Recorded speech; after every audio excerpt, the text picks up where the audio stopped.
before I went to go do my thing for the day. And I was checking the news, and I was doing truthfrequencynews.com.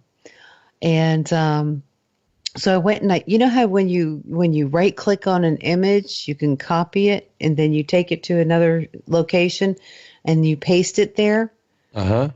When I did that, all the artifacts that were in that document showed up.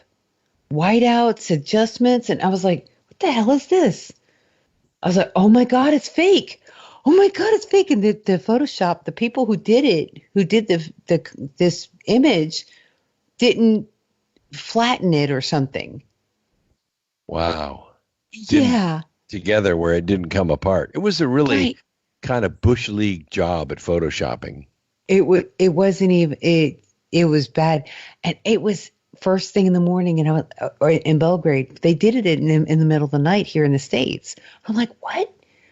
I was like, oh my God, everybody look at this, and I tweeted it out and everything. And I was the first one that said anything about the fake birth certificate. And Sheriff Arpaio jumped right on it and sent a copy of that to every single member of Congress.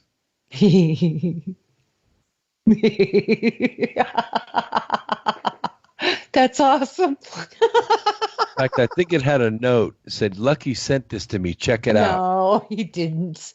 He didn't. I just tweeted it. I mean, I didn't have any famous people except for Cynthia McKinney. She was the only one that was following me back then. That was when I had a real small.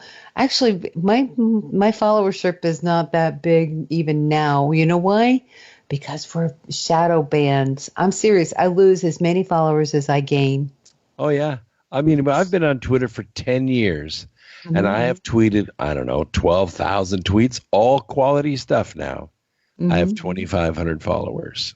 I have 2,200, and that's it. Remember when I used to have like a lot, and I was teaching you how to do Twitter? Yeah. Yeah. And now you've got more than I do. Yep. Yeah, they're squashing it.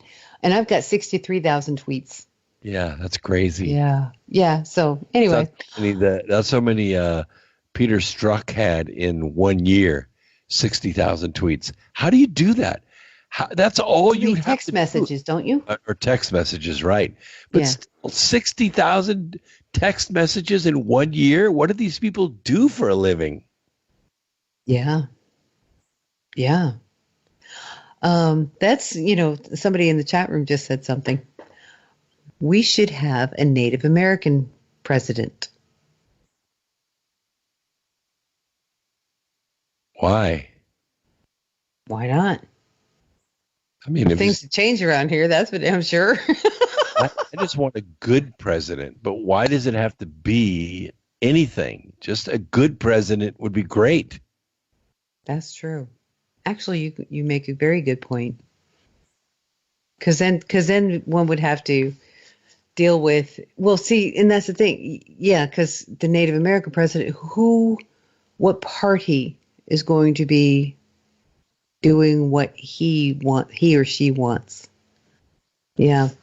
The reservation party. Yeah.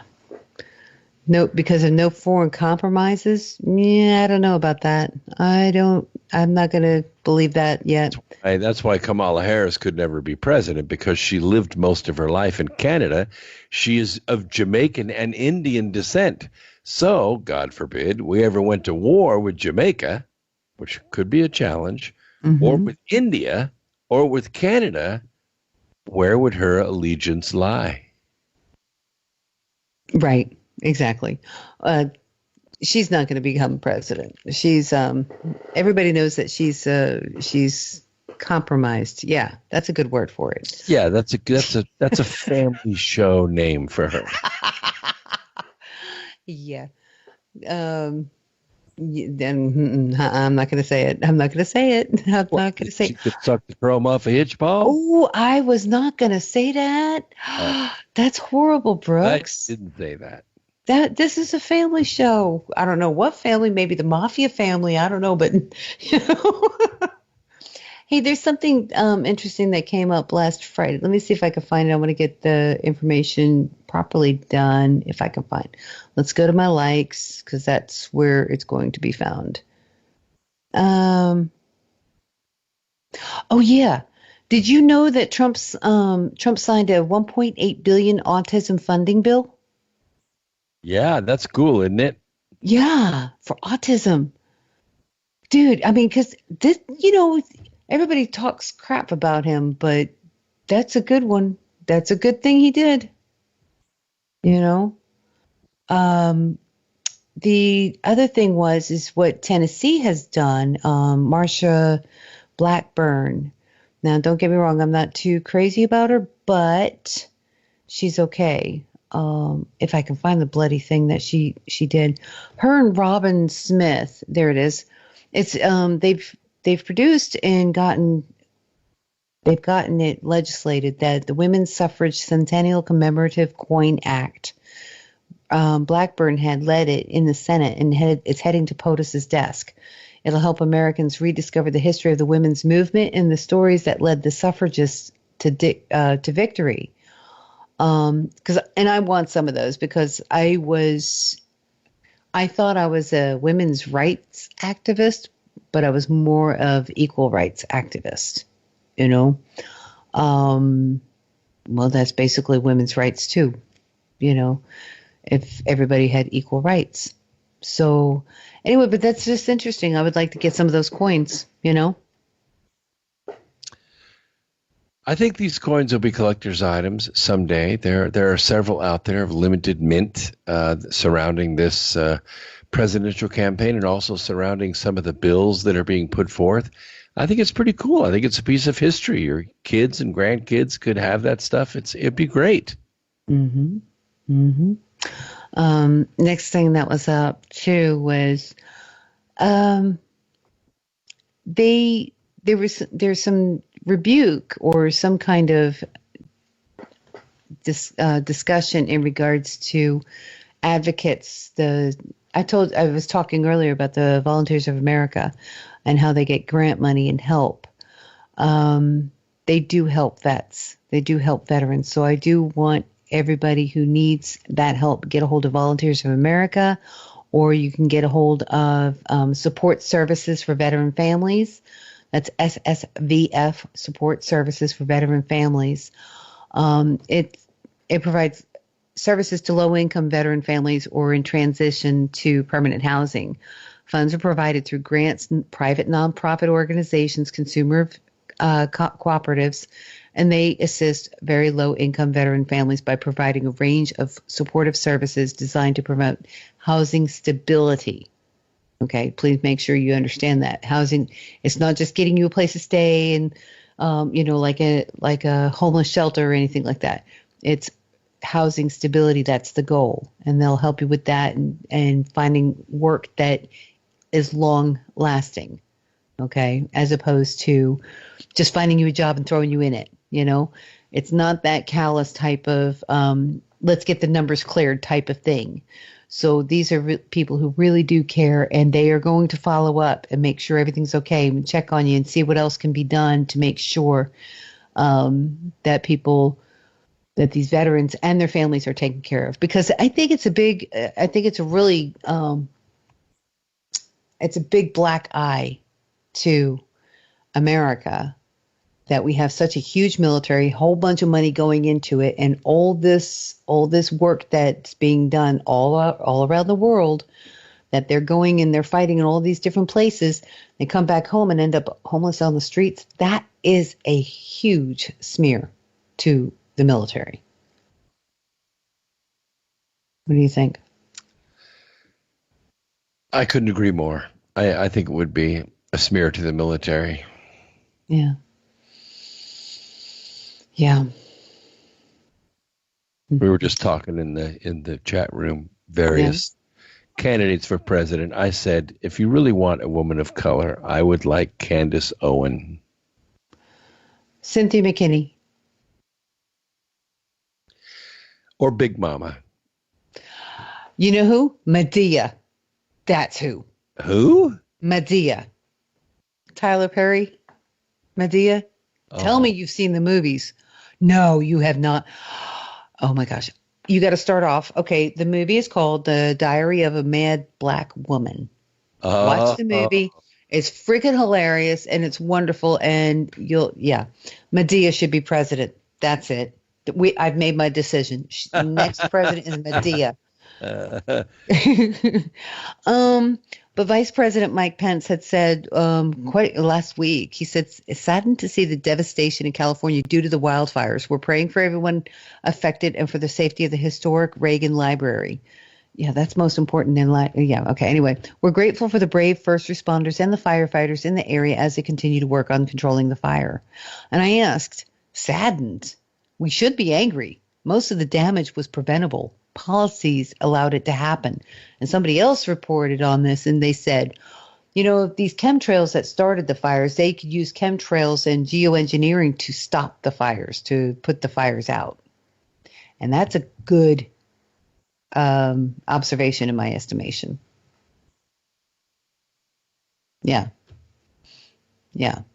Anyway, I want to say thank you to all the people who have been really patient with me here in the chat room. I appreciate that. Alan Holman, thank you very much. Andrea, Teresa, Wookie, Drone Free Zone, Naysay, No Voter ID.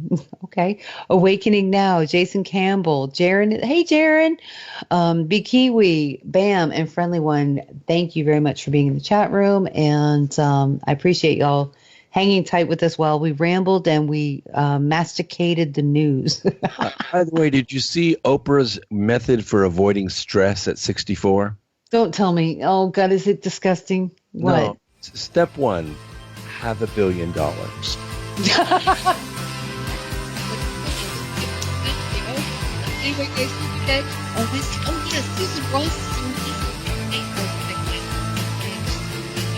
on TFRLive.com. I hope you guys take care of yourselves. Hey, stay tuned to TFRLive.com. Your protection. Truth Frequency Radio is your #1 source for news and information without the hate, hype, and fear. We're proud to feature cutting-edge programs like The Christopher Everard Show, The Covert Report with Susan Lindauer, Enemy Within Radio with Tom Barnes, Freaky Friday with The Woo Crew, The Gematria Effect with Zachary Hubbard, America's Evil Genius with Travis Cook, Phoenix Rising Radio with Phoenix, Quantum Connections with Lucky, and dozens more. Did you know you can listen from any telephone by dialing 641-793-7117 or call into your favorite show toll free at 833-TFR-LIVE. Uncensored talk and news you won't hear in the mainstream media. Truth Frequency Radio, your protection from deception.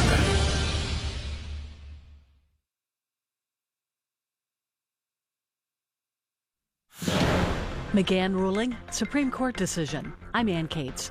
A federal judge has ruled that former White House counsel Don McGahn must comply with a House subpoena to appear as part of the impeachment probe. The House Judiciary Committee wanting Don McGahn to testify is a throwback to the Mueller report days. McGahn's testimony was sought for what he advised the president about firing James Comey, wanting to fire Robert Mueller, and attempts to deny such a firing was considered. A federal judge in D.C. writes, stated simply, the primary takeaway from the past 250 years of recorded American history is that presidents are not kings.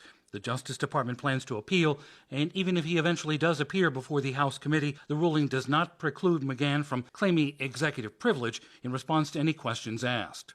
Bob Costantini, Washington. The U.S. Supreme Court, meanwhile, has extended its hold on a lower court ruling requiring President Trump's accounting firm to turn over his financial records. The order will remain in effect until after the Supreme Court decides whether to hear the White House's appeal of the lower court determination. The president has until December 5th to file his appeal. Sir, As why don't I hear the TFR sound? Thanksgiving, a pro-impeachment campaign is underway. Mobile billboard trucks are greeting some House Republicans sporting the message, defend democracy. Progressive groups responsible for the billboards are visiting 8 congressional districts across 7 states through Wednesday. The 8 targeted Republicans include either retiring members, members who have split from President Trump in the past, or vulnerable members in more moderate districts. One of them is Representative Elise Stefanik. The New York Congresswoman who represents the Glen Falls area emerged as a staunch defender of President Trump during the public impeachment hearings. Linda Kenyon, Washington. The House Intelligence Committee says it will release its findings on the impeachment inquiry after Thanksgiving. On Wall Street, the Dow Jones Industrial Average gained 191 points, the S&P up 23, the Nasdaq up 113. I'm Ann Cates.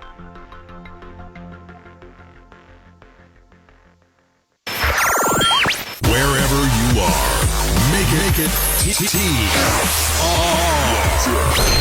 Truth Frequency Radio.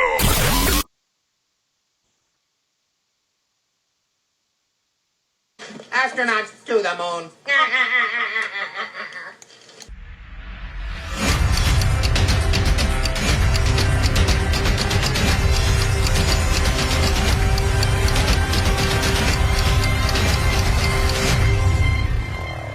10, 9, ignition sequence start. 6, 5, 4, 3, 2, Not to get off track here, but I feel like we're in the Truman Show, and we're in a snow globe, and they just shook it up. Welcome to reality.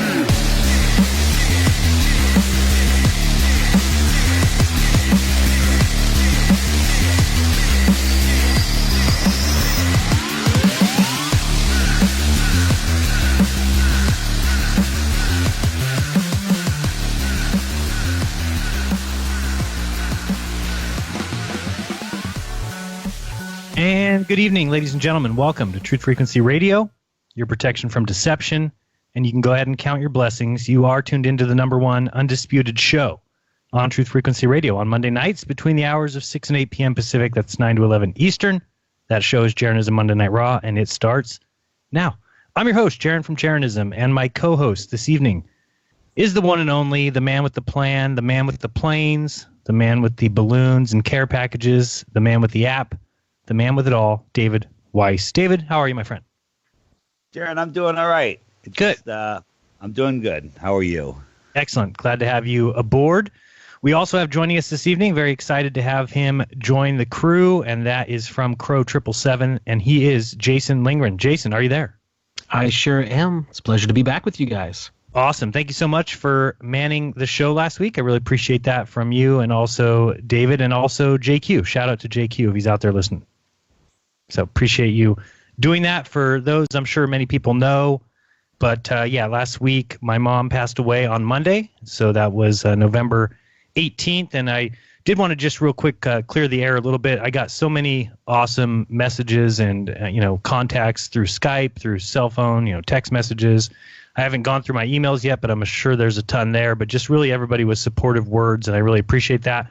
But I think some people think that my mom died in a fire, so I just want to clear that up because I think that may have come across that way based on some of the early information that I was getting. But basically she was very active, and by the way, she was only 66, so my advice to anybody out there who still has their parents around, keep them close, contact them as much as possible, go out to eat with them, go visit them as much as possible, because of course I, like everyone, don't think I did that enough, although I did it on a monthly basis or so, got together with my mom and obviously spent holidays and things like that with her. But she was very active.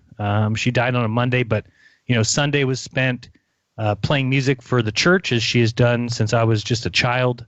And Sunday evening, she actually played in a band. She has a band, and she played at a local winery. And then Monday morning, she went to tap dance lessons, or tap dance class, whatever. She went and tap danced. And then got home around 1 or 2 in the afternoon and made some lunch. And so there was stuff on the stove that she was cooking, and she sat down on the couch with a glass of wine and had a heart attack, as far as we can tell. My stepdad got home hours later, and the whole house was filled with smoke. So, the initial calls that I got by the time I called Dave Weiss to say, hey, I got to head to Gilroy, I don't know what's going on, were that the house was filled with smoke and that my mom was needing to be resuscitated, but it turns out it had nothing to do with that. She just had left some food on the stove. So anyway, just letting people know, thank you a lot for all the kind words. It's definitely a shock when, I thought I had 25, 30 years to go with my mom. Never had even a thought that something like this could happen, but it does happen. And so I'm back on the show. I'm happy to be back. I will be on Glowbusters next Sunday and kind of get back in the swing of things. But I asked people to, obviously give me a little bit of time to get back to 100% normal. But I thought the best method to start that journey was to, take over the helm of the show again and just, really do it for my mom. She was an awesome, amazing person. The funeral service was huge. I don't know, St. Mary's Church in Gilroy is a huge Catholic church, and it was filled to the brim. Obviously, she's been working for the church for years. So I will put up a quick picture. It's one of my favorite pictures of my mom and myself. So put that up for people that are listening on YouTube if you want to see my favorite picture of my mom and I. That's on the screen now. But yeah, just a thank you to everyone. I can't say thank you enough to family, friends, everybody who reached out. It's been truly heartwarming to see everyone, really reach out and just say their condolences. I also wanted to say a thank you to Floyd, who sent me a sympathy card in the mail today. So thank you very much, Floyd. You've always been an amazing supporter of myself and the show. So thank you very much for that. But that's basically it. We need to move on, move forward. She'll obviously never be forgotten by me or her many friends and family, and we will continue to move on. So I do appreciate Jason, like I said, for stepping in last second and hosting the show. I found out all this was going on about an hour before the show last week, so all I could do was call Dave and say, Dave, can you take over the show? I got to shoot to Gilroy. I don't know what's going on.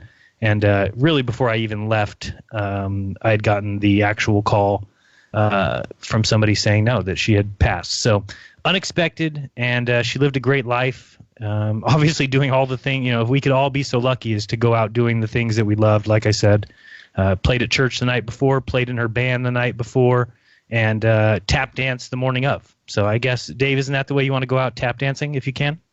I was thinking that she didn't suffer at all. I mean, 66, that's super young, but that's what an old person would say. And it's my father, he went in for elective surgery and never came out of surgery, and he was totally fine.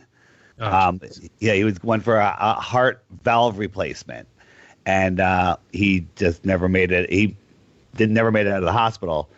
And I thought about it, though. It's like he never was in a wheelchair. He was never, and I could never picture him in a wheelchair. Right. I couldn't picture my mom as a great grandmother for some reason. It's something I never pictured. And you're totally right. I had to watch her parents. My grandmother died after going through a bout with diabetes in which she lost her leg. So having to see her basically, not enjoy life anymore was incredibly difficult. And then my grandfather had a stroke and was paralyzed on half of his body for years and was in a wheelchair and couldn't bathe himself and couldn't put himself in bed and couldn't go to the bathroom. And so, I mean, that's no way to see anybody head out. And so, is this a blessing in disguise? I'm not really sure. Obviously, I would have preferred many more years with her as she was an amazing supporter of me overall in everything I did, and certainly this flat earth topic as well. And so let me say one thing. Yeah.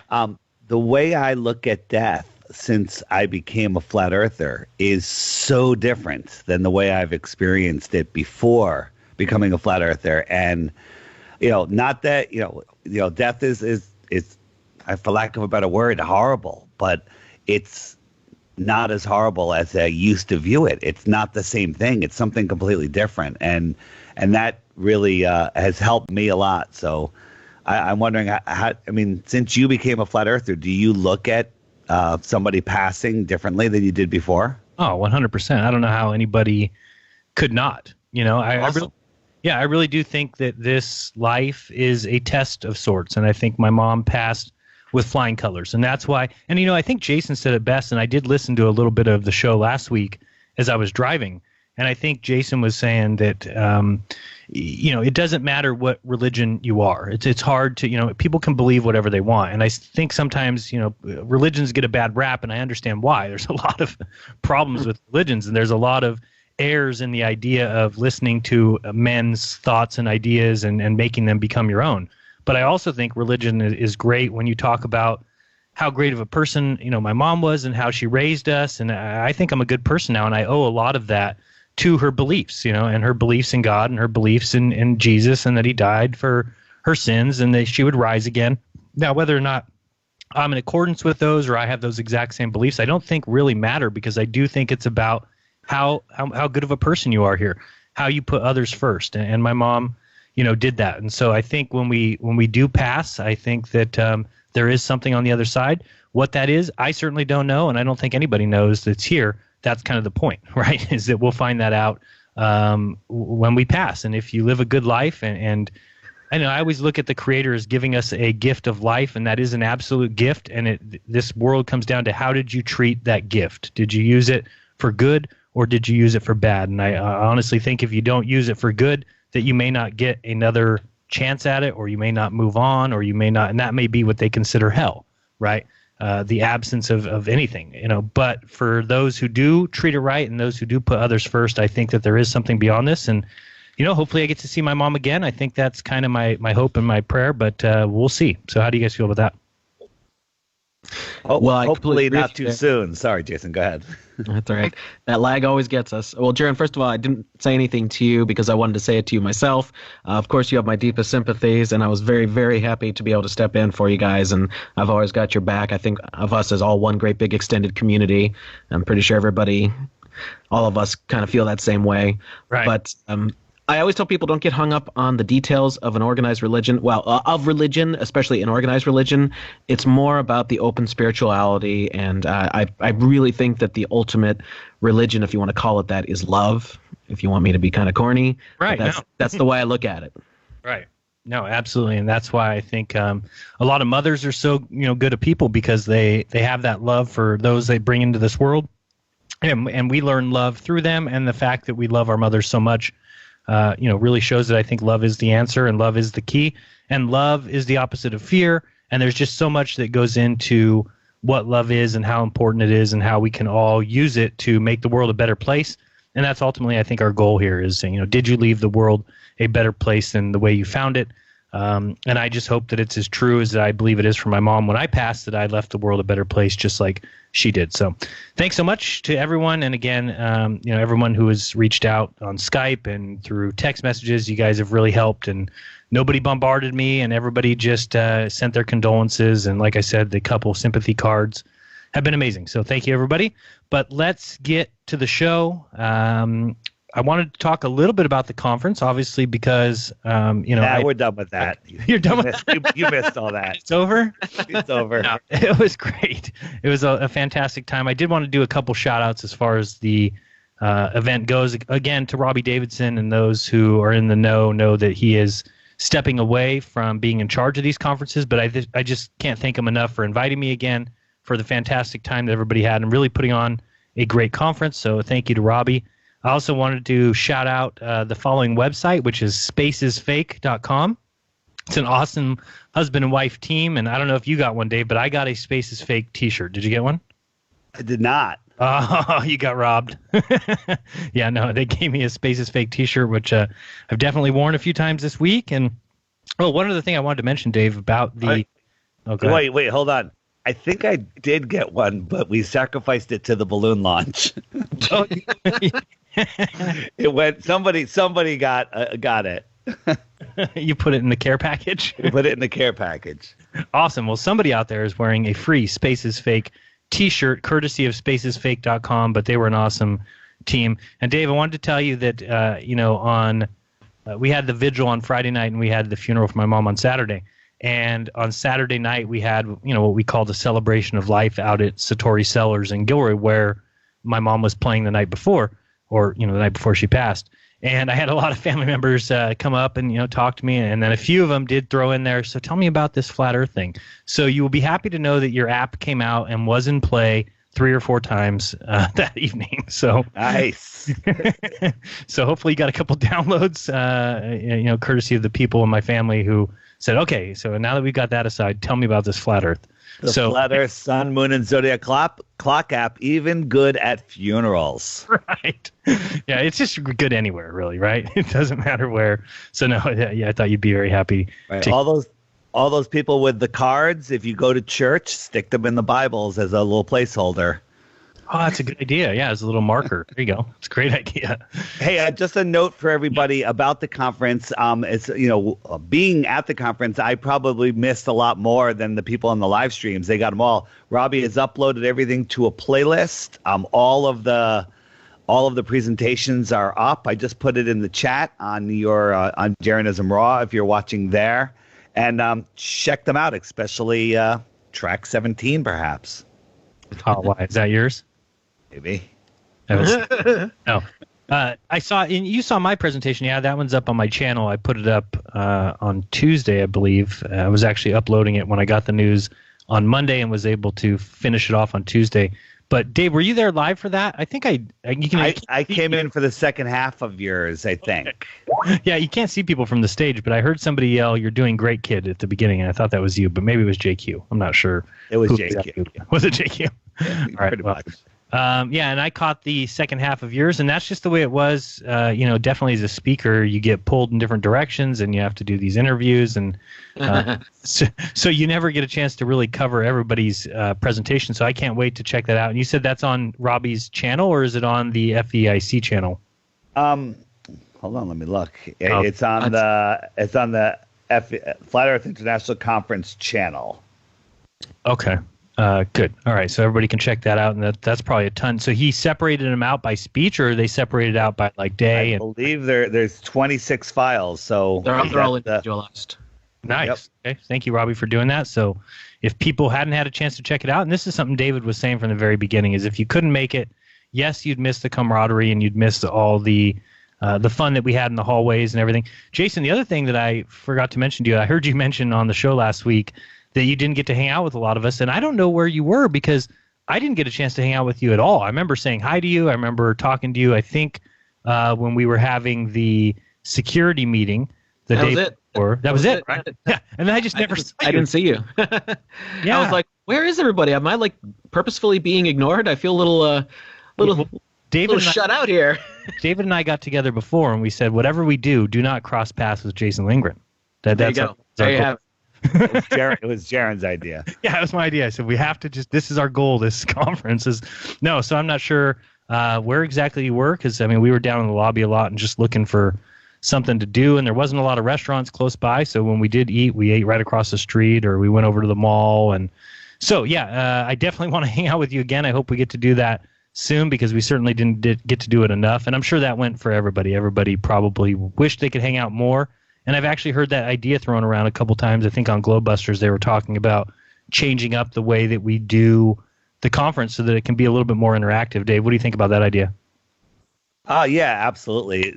We have some ideas of whatever happens with the conference next year, of just different things to do around the presentations. And I was just thinking today that Jason said to me, he's like, well, I didn't know you guys were going, flat smacking down at where JFK was shot. And I was like, neither did I. We just kind of went there because we didn't know where else to go. And then all of a sudden there was other people there and everybody started bringing out signs and stuff. So I thought a good idea would be we should just have like one Twitter account, like a conference Twitter account, and just, say, hey, this is happening now. Go here.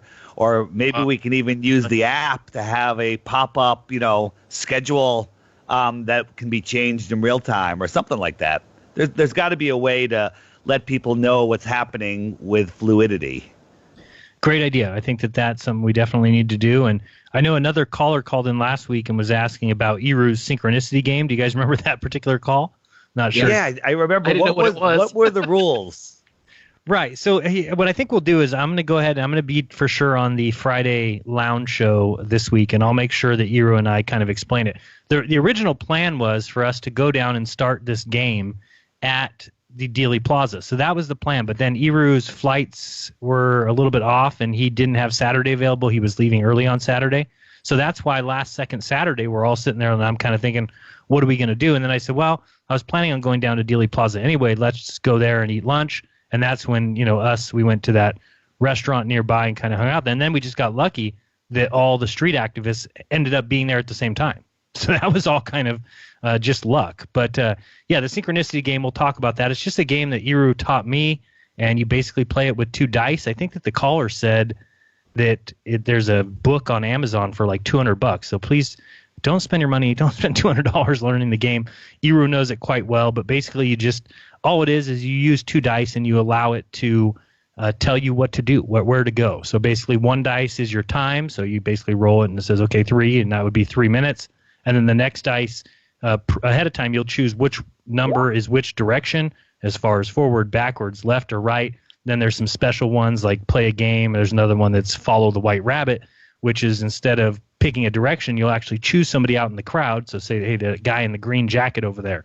And then you'll roll the next dice and it says 2. So you'd follow that person for 2 minutes. So all the game is really, if you ever have nothing to do and no direction is where to go, it's a fun game to play with. All you need is 2 dice, and it allows you to kind of do whatever. It's just like when we went last year to Denver, and we went through Vegas. Iru, his girlfriend Linda, myself, and Missa were in Vegas, and he was like, okay, show me Vegas. I've never been here before. And I'm like, Linda. Yes, Linda. I said, she's not a Jesuit, by the way, in case anybody didn't know. No, but he would just kind of say, show me Vegas. I'm like, well, I don't know how to show you Vegas. And we didn't have even a whole day. It's like, how do I show this guy Vegas? And then he kind of brought up the synchronicity game, and I said, sure, let's do that. So what it allowed us to do was just walk through downtown Vegas with absolutely no direction, no plan.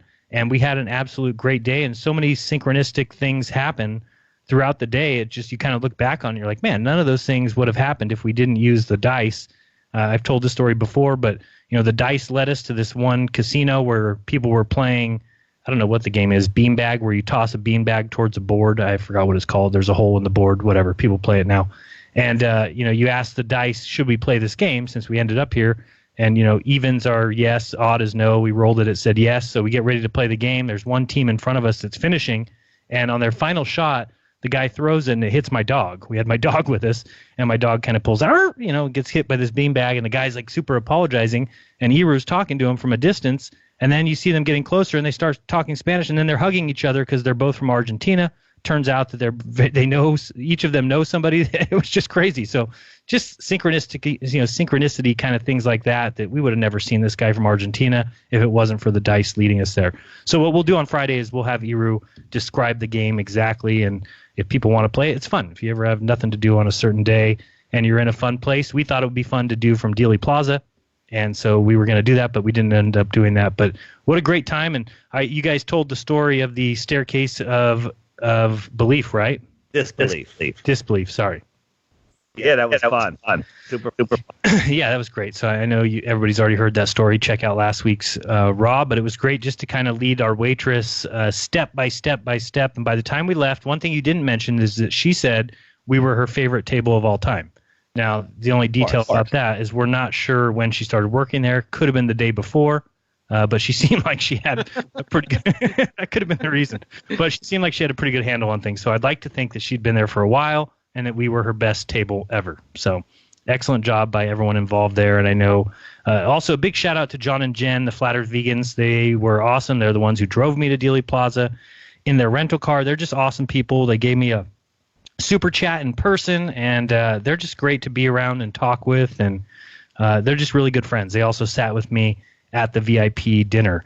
So we got a super chat from Zayla Radin, who said, sorry to hear, bro, couldn't imagine, stay strong. Yeah, and my heart goes out to anybody who's lost their parent, because I know now how it feels, especially if it's unexpected. So yeah, shouts out to everyone who's had that happen, and I'm taking it from all of you that life does go on and we do get past it. So that's my hope. I also wanted to say a thank you to Grant. Grant is the guy that picked me up and dropped me off at the airport, and he did that out of his own goodwill. I don't think anybody told him to do so, and just very kind, because I heard from other people that taking an Uber from DFW to the hotel cost about $60. And so really, Grant, by picking me up and dropping me off, you saved me about $100. So I can't thank you enough for being so kind, and the good conversation we had in the car, both there and back. And I know you took a bunch of people back with me, like Gary John and some other people. So thanks so much. And David Romero, big shout out to David. He's an awesome guy. We could shout out people all day long.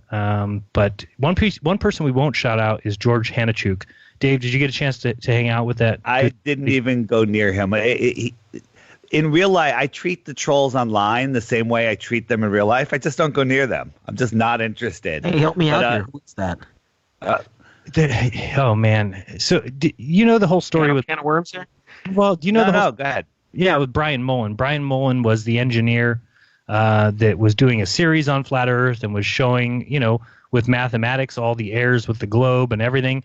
And then all Jason, you're aware of Brian Mullen? Yeah, that one I've heard of.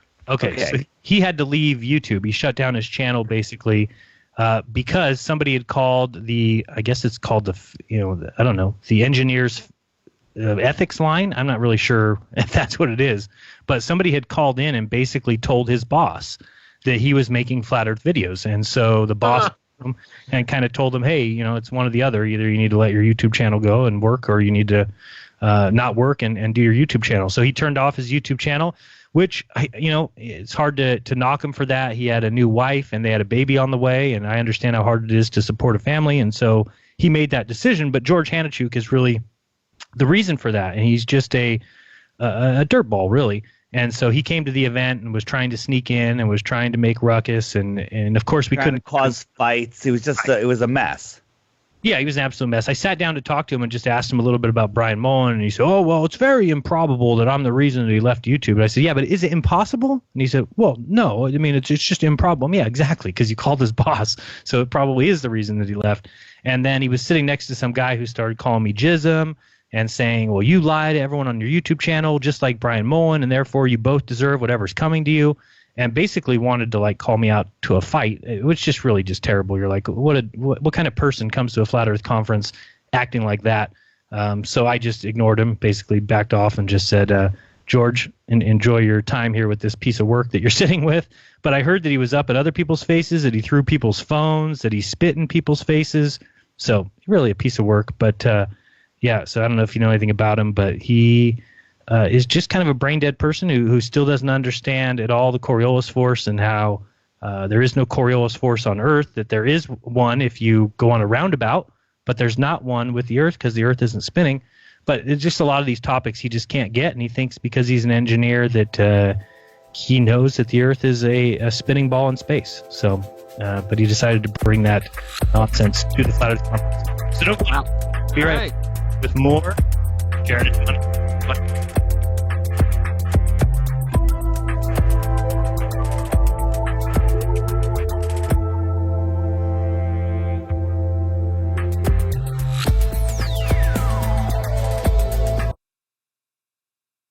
It's amazing how people have been raving about Aya Life all over Facebook.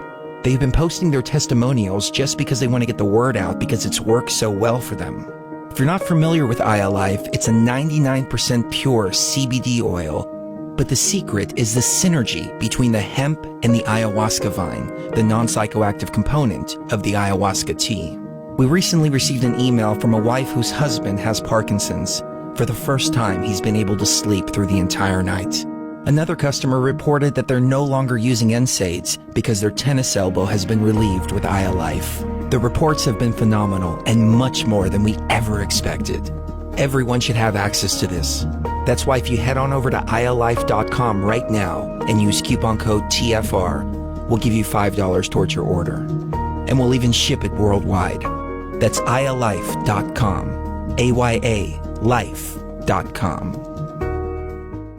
So, you love talk radio? Then you'll love TalkStreamLive.com. TalkStream Live is always on, 24/7 with the best streaming talk shows. Find your favorite talkers and discover some new ones. It's free, readily available online or on mobile with any smartphone or tablet. Finding your favorite talk shows all in one place has gotten a whole lot easier. Just go to TalkStreamLive.com. Be sure to download the free apps from Google Play or the iTunes App Store.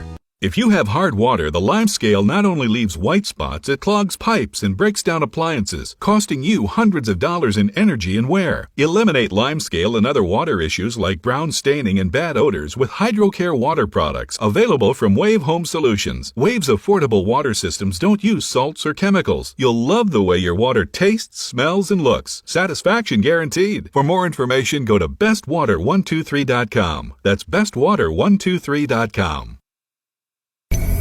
He was the deputy director of MI6, Britain's most senior diplomat.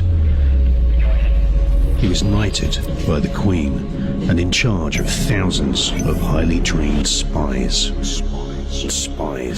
But he was also a member of the Paedophile Information Exchange. He had 45 diaries full of sex fantasies with children. His friend was the private secretary of Margaret Thatcher. He strangled a child and hit another with his car. He raped young boys and organized orgies with children for other politicians. The Enigma Channel, intelligent television for planet Earth. EnigmaTV.com.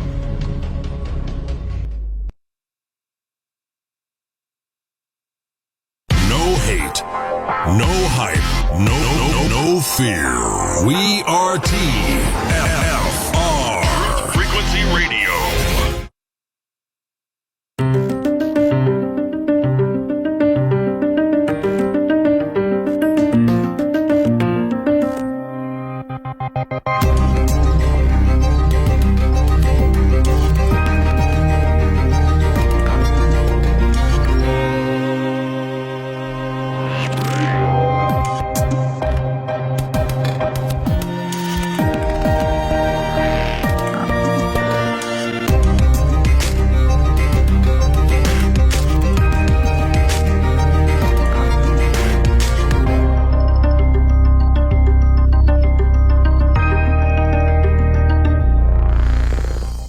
All right, welcome back to the show. Thank you guys so much for joining us. This is Jeranism Monday Night Raw. We've got David Weiss, we've got Jason Lingren, and we've got myself, Jeran from Jeranism.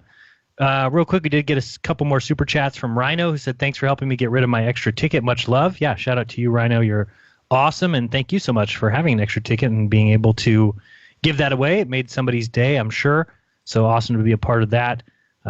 Also a shout out to Lumberjack, who is an awesome guy and got to hang out with him a lot. Dave, do you know who that is now? He's the guy that was holding the boom mic when we were doing the Roll and Ready movie.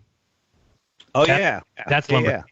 Yeah, awesome guy. So there's so many people I met that I could finally put a face with, and now I'm getting like messages, and I'm like, okay, wait, that was this person, that was that person, and it definitely helps to see all the people. Yeah, the hardest thing is that when you meet people from YouTube, that they always give you their name, but then they give you your YouTube name. You know, it's like two things you have to remember. It's always like, hey, I'm Travis, a.k.a., Eyes Wide Open on YouTube. So it just gets a little, you're like, okay, I got to remember both these and compare them and contrast them. And so we also had Opholdsness, I don't know, Opholdsness, who sent 200 Nokia dollars. I don't know what that is. But he says, wishing you and your family all the best. Regards from Norway. So thank you very much for that super chat. Go ahead, Dave. Finally put together that Travis is a plain truth. And he is the guy that was working on the film with Shelley also. With the mighty mustache. Right, with the mighty mustache. You got it. So now I got it. Good. We're starting to piece this together. And then there's also Travis from Life is Short. So don't get too confused. Don't get me confused now. Yeah, make sure you're taking notes. Jason, who did you see? Did you see any presentations or meet anybody that you were really looking forward to seeing besides Jeran and I? Well, that's actually why I walked up to Jeran, because other than you and Owen Benjamin, I knew what you guys looked like. So that's why I was like, well, I know who you are, so hello. Yeah, that makes it a little bit easier. But you seemed preoccupied, and off you went. I was like, okay, I guess I'm going to go sit by myself again. Oh, boy. Yeah, I know there was so much going on. It was definitely a busy week. But anybody who wants to call into the show, we will be doing that the second half as we normally do. I see a couple people lining up. If you want to get in line, 213-233-3998. So one of the things I want to say, Marsh, by the way, that's the person to answer that question. It was great meeting Dave Marsh. I kind of knew what he looked like too. So when I finally saw him, but by the way, Rose just texted me, and I'm surprised you didn't know this, Dave. The gentleman you're talking about before, Brian Mullen, was on episode 14 of Crow 777 Radio, like before I was there regularly. I know. They talked about satellites being GPS and all that kind of stuff. Or I'm sorry, satellites not being GPS but ground based and all that. She just sent me the whole thing so that nobody yells at us for not knowing that. I'm going to go back and listen to that episode. Yeah, I had no idea. I knew the name sounded familiar, and I knew he had a YouTube channel, but I hadn't listened to anything. But I've definitely heard Crow say the name, but I didn't realize all of that, and she's done all the transcripts. So as soon as something pops up that has something to do with an episode that she's done, she automatically alerts one of us, like, hey, You have talked about that. It was on episode 14 at the. And here I am being a dummy on the air going, did we? It wasn't me. For those of you looking for all of the Brian Mullen stuff, there's a playlist on my DITRH channel called Balls Out Physics, which was the name of his channel. And I've done them up with nice thumbnails. So if you're posting them somewhere, they kind of stick out a little more because it's all about the thumbnail, I've learned. So grab that, share that. What's just that? to make sure, Jason, you said episode 14? Yeah, actually, she just sent me this. If you want to give me 2 seconds, I think everybody would find this interesting. Okay. If you do some research on GPS system, or the Global Positioning System as it's called, you'll find out that it was actually developed in World War II and went into service in, I think, 1947, and there were no satellites then, so they were using relay towers. And so it definitely worked before there were any satellites. So you could say that maybe it still works off of towers if there are no satellites. And so when you really start thinking about the satellite thing and you start studying the thermosphere, I made a couple of videos about this. So interesting, huh? Yeah, no, he was great, and he was doing great work, and that's why, George Hanachuk is so hated, because, I mean, this is just somebody who was giving his flaws that he was finding with the globe, and, he had to call some ethics line and get his channel shut down. So none of us are a very big fan of that. I mean, if you aren't going to allow people to just talk on YouTube without calling their boss, and a lot of us that have done this for so long are lucky because we don't have that problem. Me being I own my own online bookstore. There's nobody you could call to get me fired. Bob is kind of the same way, has his own business. Bob Nodell from Globebusters, same kind of deal. David, same kind of deal. There's a lot of us out there. The reason that we've been able to do this so long is because we don't have that boss looking over our head that can be called and told, hey, you need to shut this person down. But obviously that wasn't the case for Brian.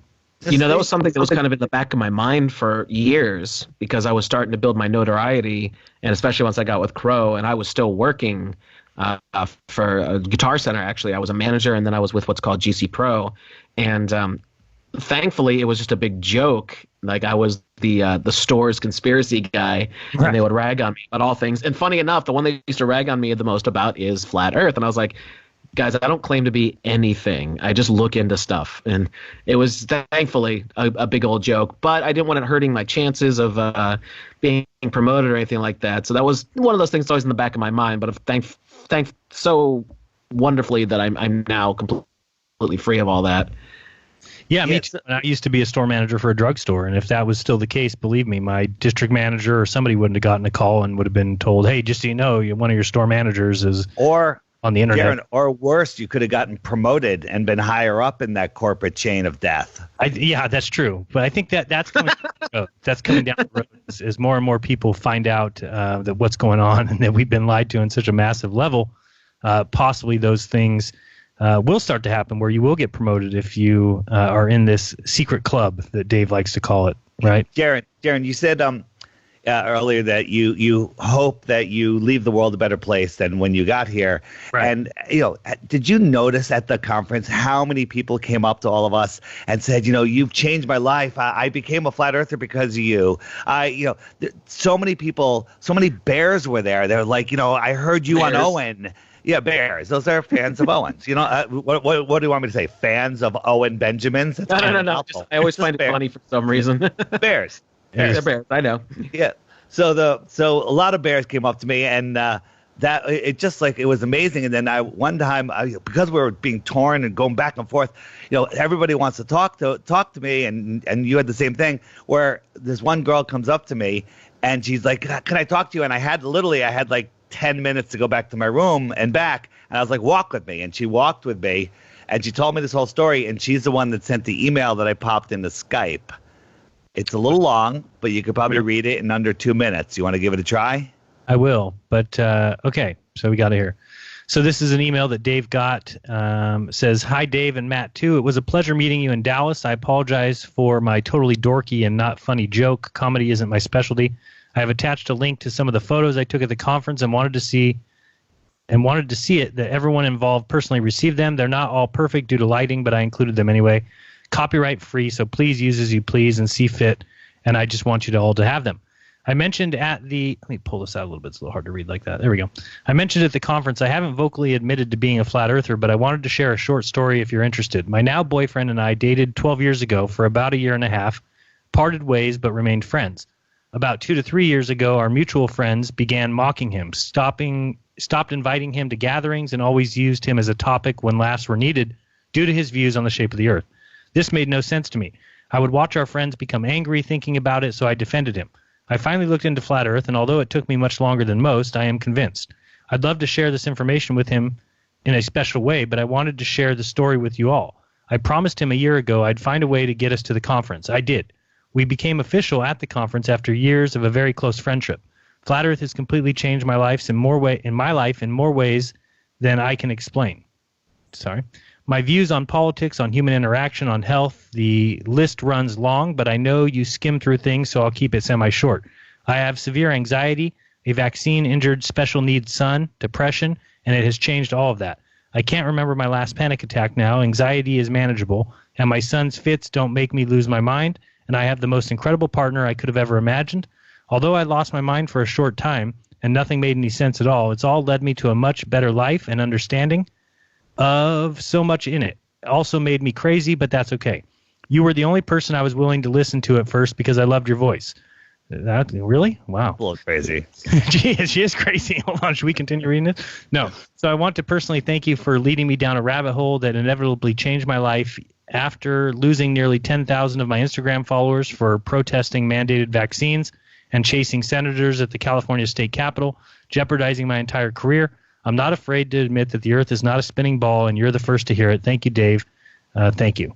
So very nice from Kristen, we'll just say. I contend that there's so many people in this world that are depressed. You know, they're depressed and they're trying to figure out why. And I've said this before, and it's because they're lost. They're spinning through an infinite universe. They don't know who they are, where they are, what they are. Their purpose has been stolen from them. What does flat earth matter? You know, that question that just I want to punch a person in the face and tell them, you know, they're dying, they have Stockholm syndrome beyond what I can even fathom. It matters so much that when, you know, deep down your core, your true you knows that this is a lie that you're living.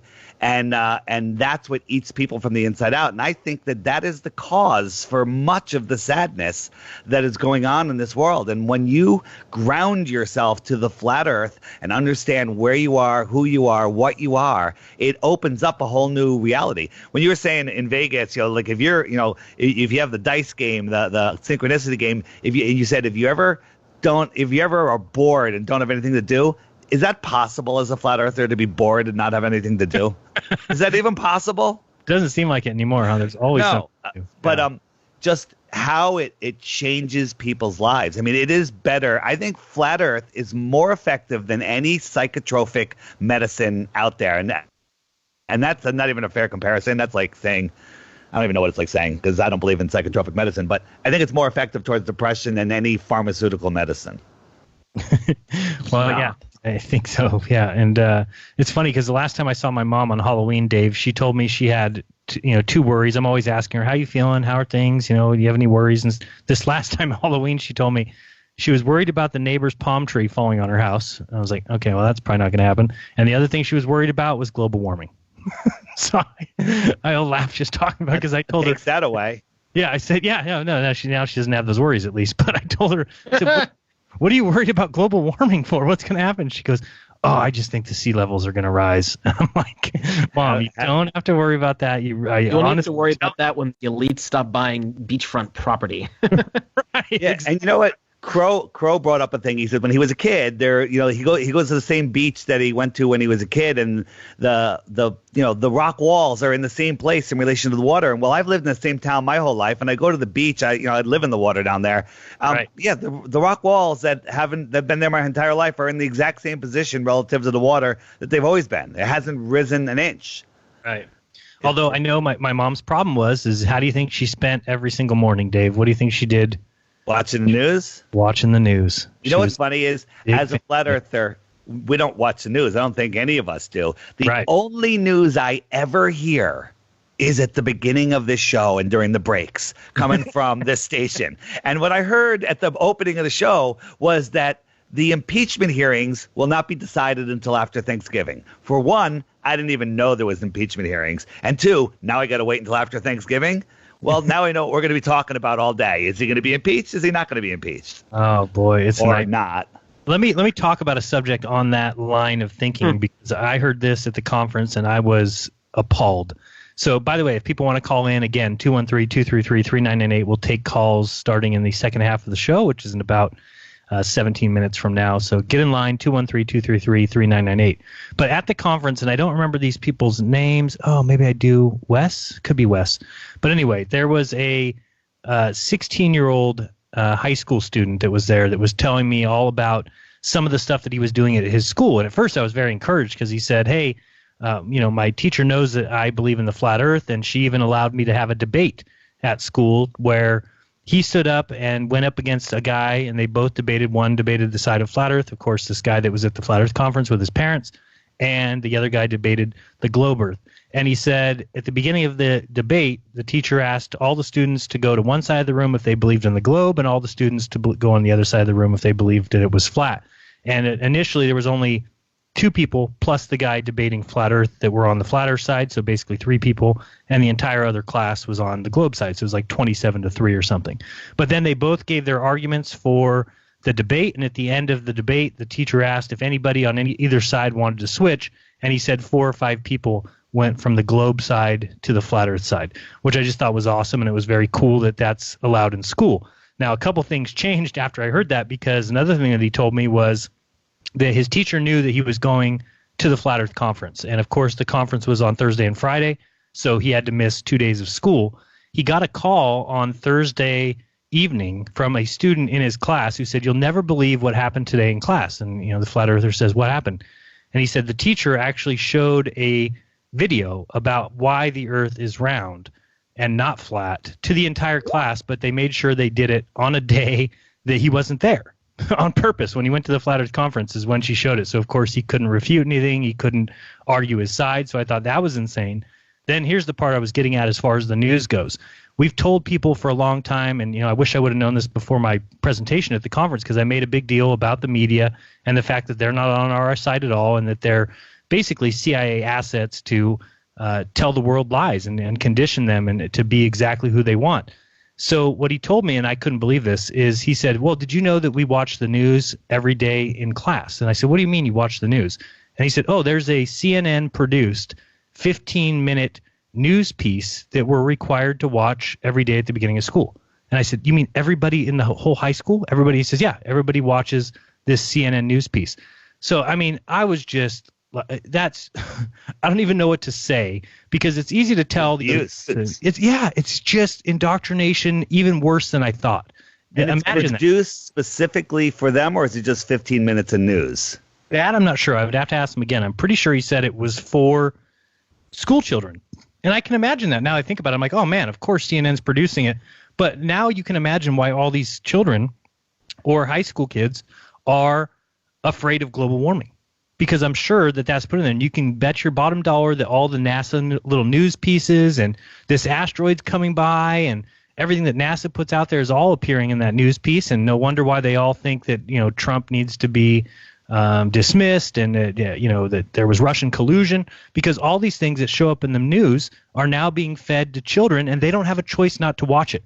At least adults, we talk to them, and there's a lot of adults that have chosen, like David, like me, or, like a lot of people who say, I'm just not going to watch the news anymore, because obviously it's just meant to basically indoctrinate you, but it's being forced on children in schools. So if you have a child in school, just ask that question to them. Ask them, hey, do you watch the news every day? Because you might not even know it, and your child is watching the news every day and obviously getting information that the CIA would very much like them to have.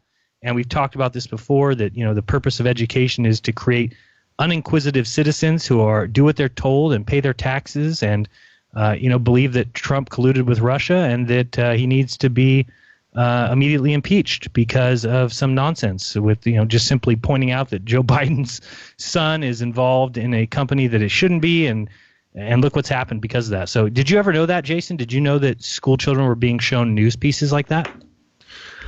Yeah, well, I do ask about a lot of things, and to be perfectly honest with you, I homeschool my child to avoid any of these situations, and I can't recommend that enough. Right. I use a program that enables her to get a normal, what do you want to call a normal education, but it's more personal. So, yeah, I hear people write to me all the time.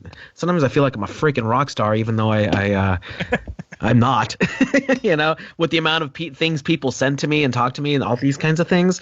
And oh my God, it's the things they're doing in school.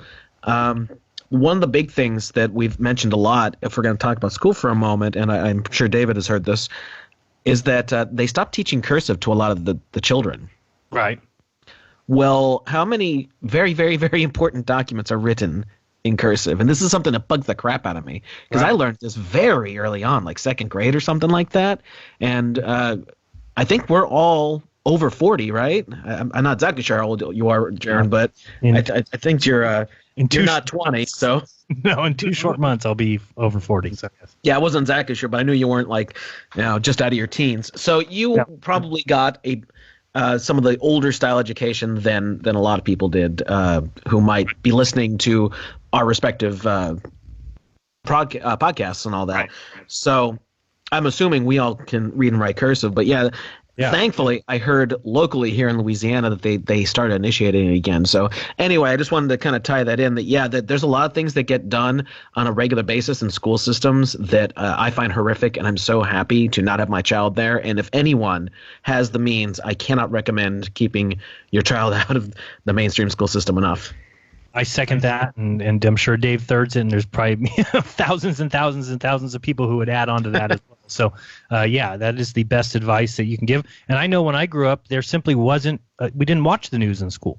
So that's why it was so shocking to me. I'm like, wait a second, this is actually produced by CNN, who we know tells lies, and we know all these leaks that have been coming out with ABC and them showing supposed war in Syria when it turns out to be a gun show in Kentucky. And you can bet your ass that they're feeding all that information to these children.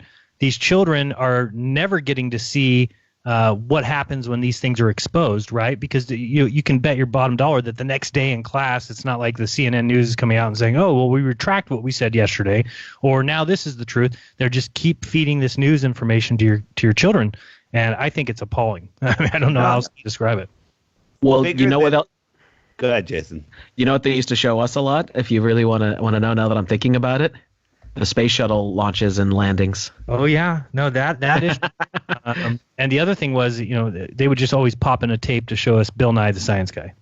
I do remember that. That was after my time, but I have never figured out how that dude, that creepy guy, got to be the science guy. I've looked up his background. Yeah. He has so minimal, such a minimal scientific background. He's literally, we always like to say, these guys are actors. He's literally just an actor. Correct. I mean, he's got I forget what it is failed now. Actor. I'm sorry? A failed actor. Yeah, he sucks. He's not even good at it. So he's got this creepy little shtick of being the science guy wearing his cute little bow tie. But no, sorry, man. You know what I just found out today? Remember the Neil deGrasse on the Star Talk with the guy just totally just making fun of flat Earth? And it's what you guys debunked it on Globebusters. You know the show I'm talking about, right? Yeah, it's with the comedian guy. Yeah. Yeah. That's a channel that Neil's on all the time. I just went to the channel today and looked at it, and it's utter nonsense. They're just pushing fake science. It's ridiculous.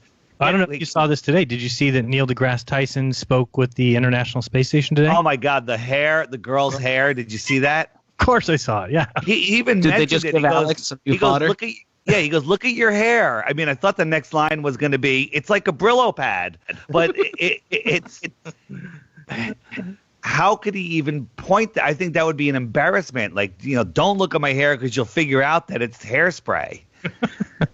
But it's great too because he asked him. He said, "Oh, I know you guys you have so much science background, and please tell me about some of the science experiments you." And I'm like, "Oh, here we go." First one's Lace says, "Oh, I'm doing an experiment right now where we're growing lettuce in space." I almost fell out of my chair because I've video and video about this stupid growing lettuce in space, as if it takes 19 years to do this. And imagine if you're growing lettuce in space, that takes the astronaut 0 effort.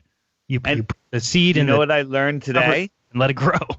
That radio transmissions going up take longer than radio transmissions going down, because there was a delay when Neil spoke, but no delay when they spoke. Interesting. Oh, so you did watch it. Man, Dave, they can't get anything by you. Dave is just on alert, man, for anything. So wait. I want to go over that because, I mean, I know basic physics. there was a delay going up, but none coming back. They screwed up on the delay. Just that's like what they I'm do saying. All the time. It's not possible. Right, it's not possible at all. It's just like the astronaut, the astronaut.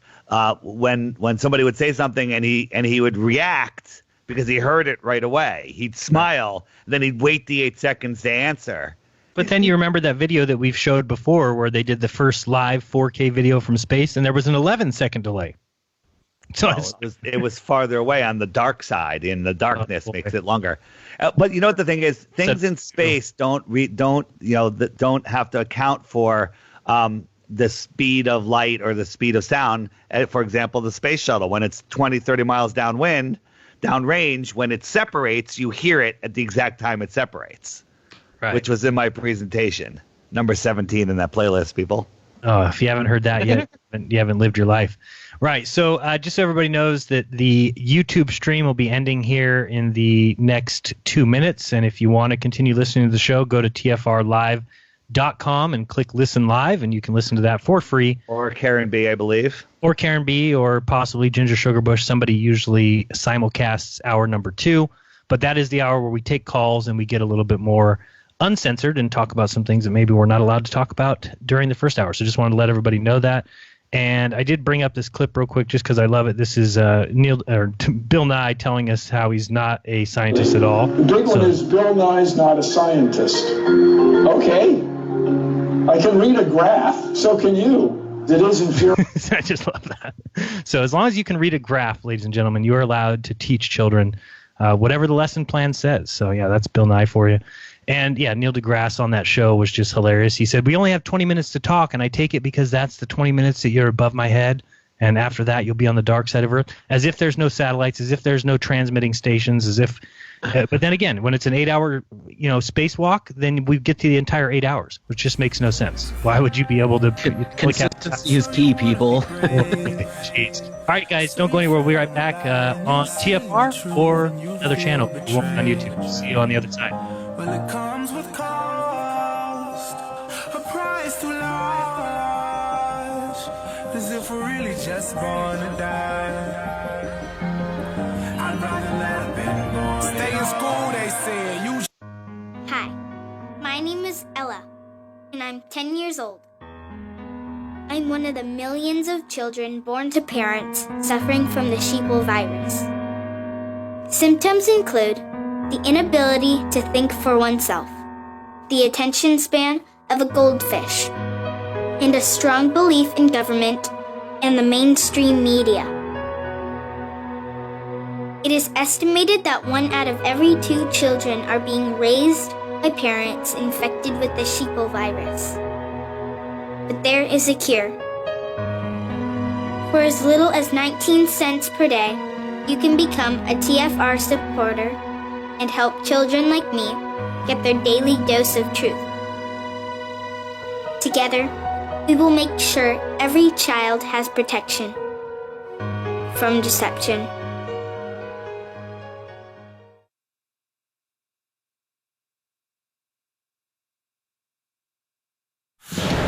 Two rulings, impeachment probe. I'm Ann Cates.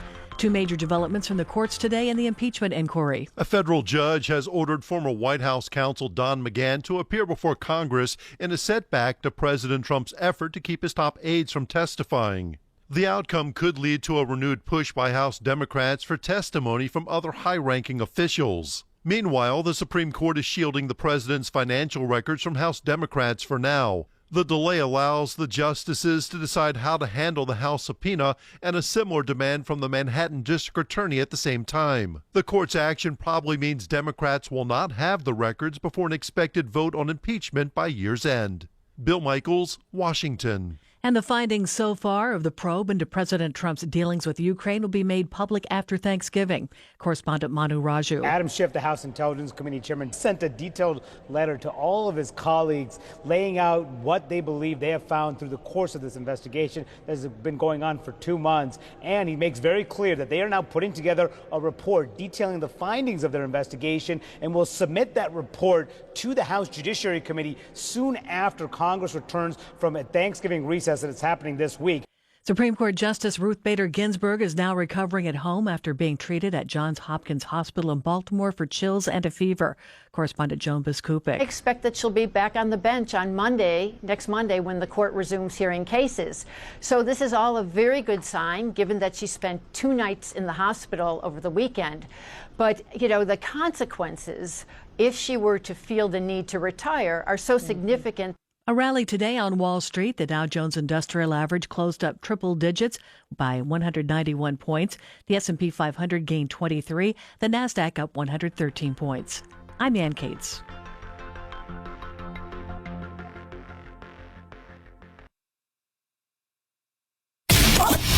This is the Truth Frequency Radio Network. We are TFR. Truth Frequency Radio.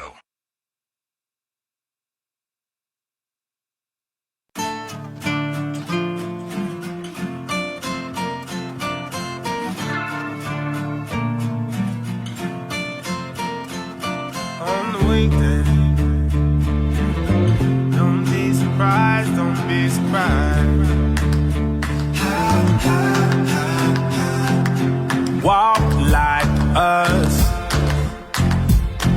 They even talk like us.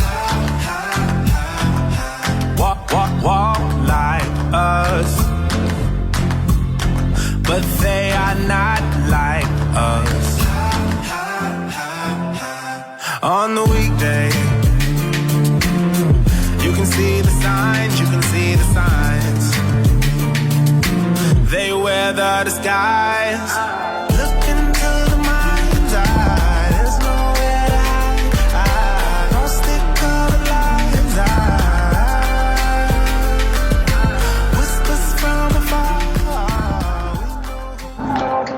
All right, welcome back. You're listening to Jeranism Monday Night Raw. David Weiss, Jason Lingman from Crow 777, and myself. By the way, Dave, I was just looking at some of the images that you sent, and I know exactly who that girl is that sent you that email, and she is awesome, and so is her boyfriend. And a big shout out to them. In fact, her boyfriend taught Missa a couple lessons on how to play the ukulele over Skype. So really awesome people. But I just saw her picture, and now I know who that letter's from. So very, very cool. Jason, I know you wanted to mention something. Before we get to that, real quick, the final super chat from the YouTube feed was from Joseph Paul, who said, up until 2018, a program called Channel 1 was in a large percentage of schools. They gave schools TVs and other audiovisual equipment to entice. It was always the narrative, of course. That makes so much sense. And when you think about it, think about the measles scare, and when you think about how great immunizations and vaccines are, and global warming, and Jussie Smollett, and how great the government is, and how much we need these wars, this is what's being fed to children. So mark my word, that is a video I'll be doing coming up on my channel soon. I want to look into it a little bit more. I want to find out exactly what's going on in these schools, what news is being broadcast, who owns them, and look for that on my channel, because I think it's great to expose that as soon as possible. So let's get to Jason. But Jason, first, please let everybody know where they can find you, where they can find Crow. I know you guys have a website, and people can sign up for that, but then also the YouTube channel and anywhere else they can find you. I know you're on TFR on Sunday, so just let everybody know all the details, and then go ahead and ask David whatever you wanted to ask him. Right. Well, okay. I'm the co-host on Crow 777 Radio, and our website for our weekly podcast is crow777radio.com. Crow also has his normal YouTube channel. Two R's. We're going to get to that, but thank you, David. CRROW777radio.com, and that's where you can always get the first hour for free, or if you would like to join the forum and be part of the bigger shebang, it's $7 a month, and we would love to have you there. That's to get the second hour, and what that's for is actually to protect our free speech, because as everyone knows, is how bad the censorship has gotten, and we have definitely felt it, and I know a lot of you folks out there have as well, and I'm sure David and Jeran certainly have. So that's that. We also do a Sunday night TFR show at 6 Eastern. That's Crow and myself, Crow 777 Live. And the thing I wanted to get to, which ties into all of that, is I decided to resurrect my solo podcast or show or whatever you want to call it, called Secrets of Saturn, because it ties in with a lot of the other work and the things that we all talk about. And I just put an episode up yesterday with our friend Wayne McCroy on the agenda. And this actually ties in even with my presentation I did at the Flat Earth Conference. And there's a new crappy Star Wars movie about to come out. And what we wanted to talk about was the agenda that is being laced into all of the entertainment these days, especially the science fiction, and how it's all used for social engineering and mass manipulation, all that sort of things. And a few people, not many, but a few out of all the folks that watched it said, why are you talking about Star Wars? Why are you talking about Doctor Who?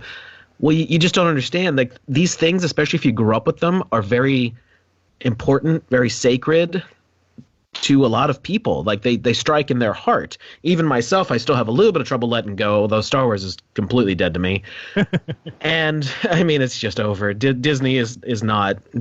I mean, they are the enemy. Let's just be honest. Right. But anyway, I wanted to do an episode of Secrets of Saturn, and Wayne and I might start doing a regular live stream where we can shred these things and point out the symbolism and what the deeper meanings, how they're trying to manipulate everybody with all this social engineering, because that's what's going on. If you go see Star Wars, it's reinforcing the narrative about what space is or what it's supposed to be from their point of view. They're trying to convince you of that, and it just keeps the whole thing going and going and going. And if you've been into Star Wars from the 70s or 80s or 90s, that's all in your mind, and that's being reinforced over and over and over again. So I just wanted to point out that, hey, if you guys are interested in this, Wayne and I did a brief breakdown on Star Wars and Doctor Who and all the different agendas that are being shoved into there, and we're going to continue doing that as much as we can, as often as we can, because we want to help people free their minds. And it's really just an extension of the work that Crow and I do. Awesome. And so that's on your YouTube channel, which is Secrets of Saturn, correct? Yeah, right. I hadn't done an episode in 2 years, and Wayne and I have been talking about it, and I finally got that little kick in the head from the universe that I get every now and then, says, go do this.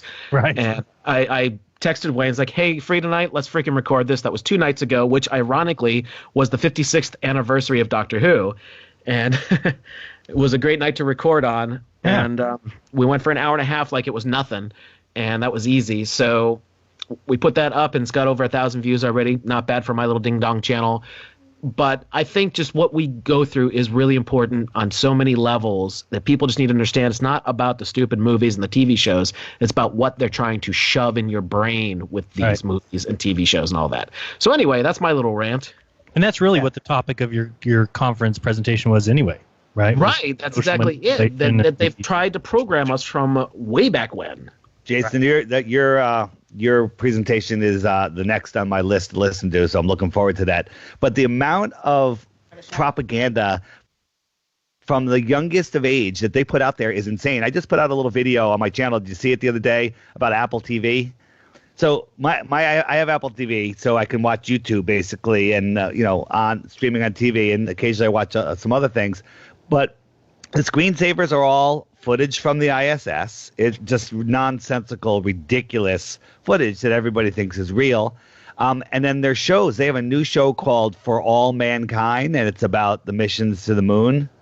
Oh, I've seen the preview. Hey, David. On Apple TV, right? Yeah. Excuse me for a moment. Do they, as far as you can tell when they're putting those images up, do they look like they've doctored them up at all, like cleaned them up? Because, of course, the biggest thing we see is the green screen / blue screen crap work that they do. No, this is cinema. This is like made for a movie. It's like Gravity. It's like a scene from Gravity. It's not like the scenes that we see from the ISS. And they don't. See, and this is exactly what I'm talking about. Like, they really are trying to program us with this nonsense. And then in the shows, I keep catching, like, we'll watch some nonsense shows just to melt our brains for a little bit. And there's their number one show on, Apple TV just started a streaming service like Netflix.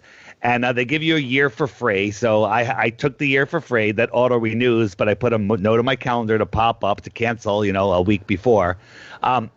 But one of their top shows is called The Morning Show, and it's about like a Regis and Kathy Lee show and what goes on behind the scenes. And there's one scene where the newscasters are talking to each other, and they're like, they changed the script. They made it ridiculous, like I'm living in a snow globe. And the other person looks at it and she goes, no, it's flat. And then the show just went on. Okay? What do you think the purpose of that is? Gee, I don't know. I'd have to look into who wrote the show. What do you think? I think that it's part of the them having to tell us. We said it. We told you. Right. I think it's part of that. I think it's part of just getting that into our subconscious, telling us there's a bear trap in the woods. I don't know. But I saw that. I'm like, are you kidding me?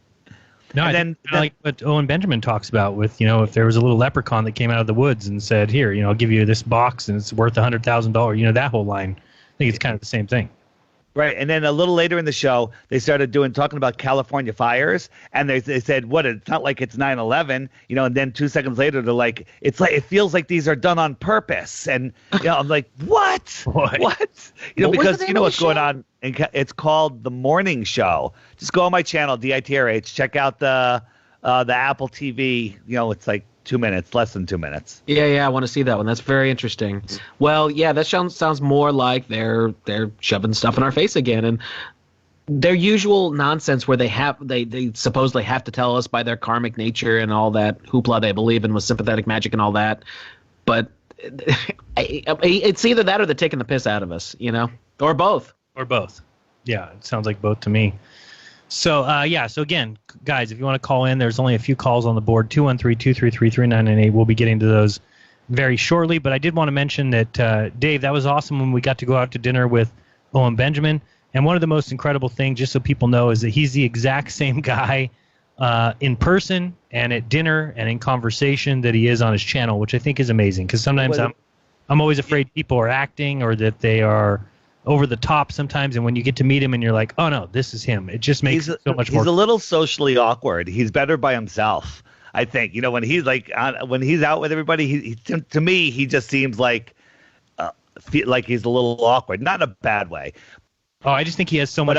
What I thought was most amazing is we went out to dinner. Yeah, we went out to dinner with him before the evening of his show.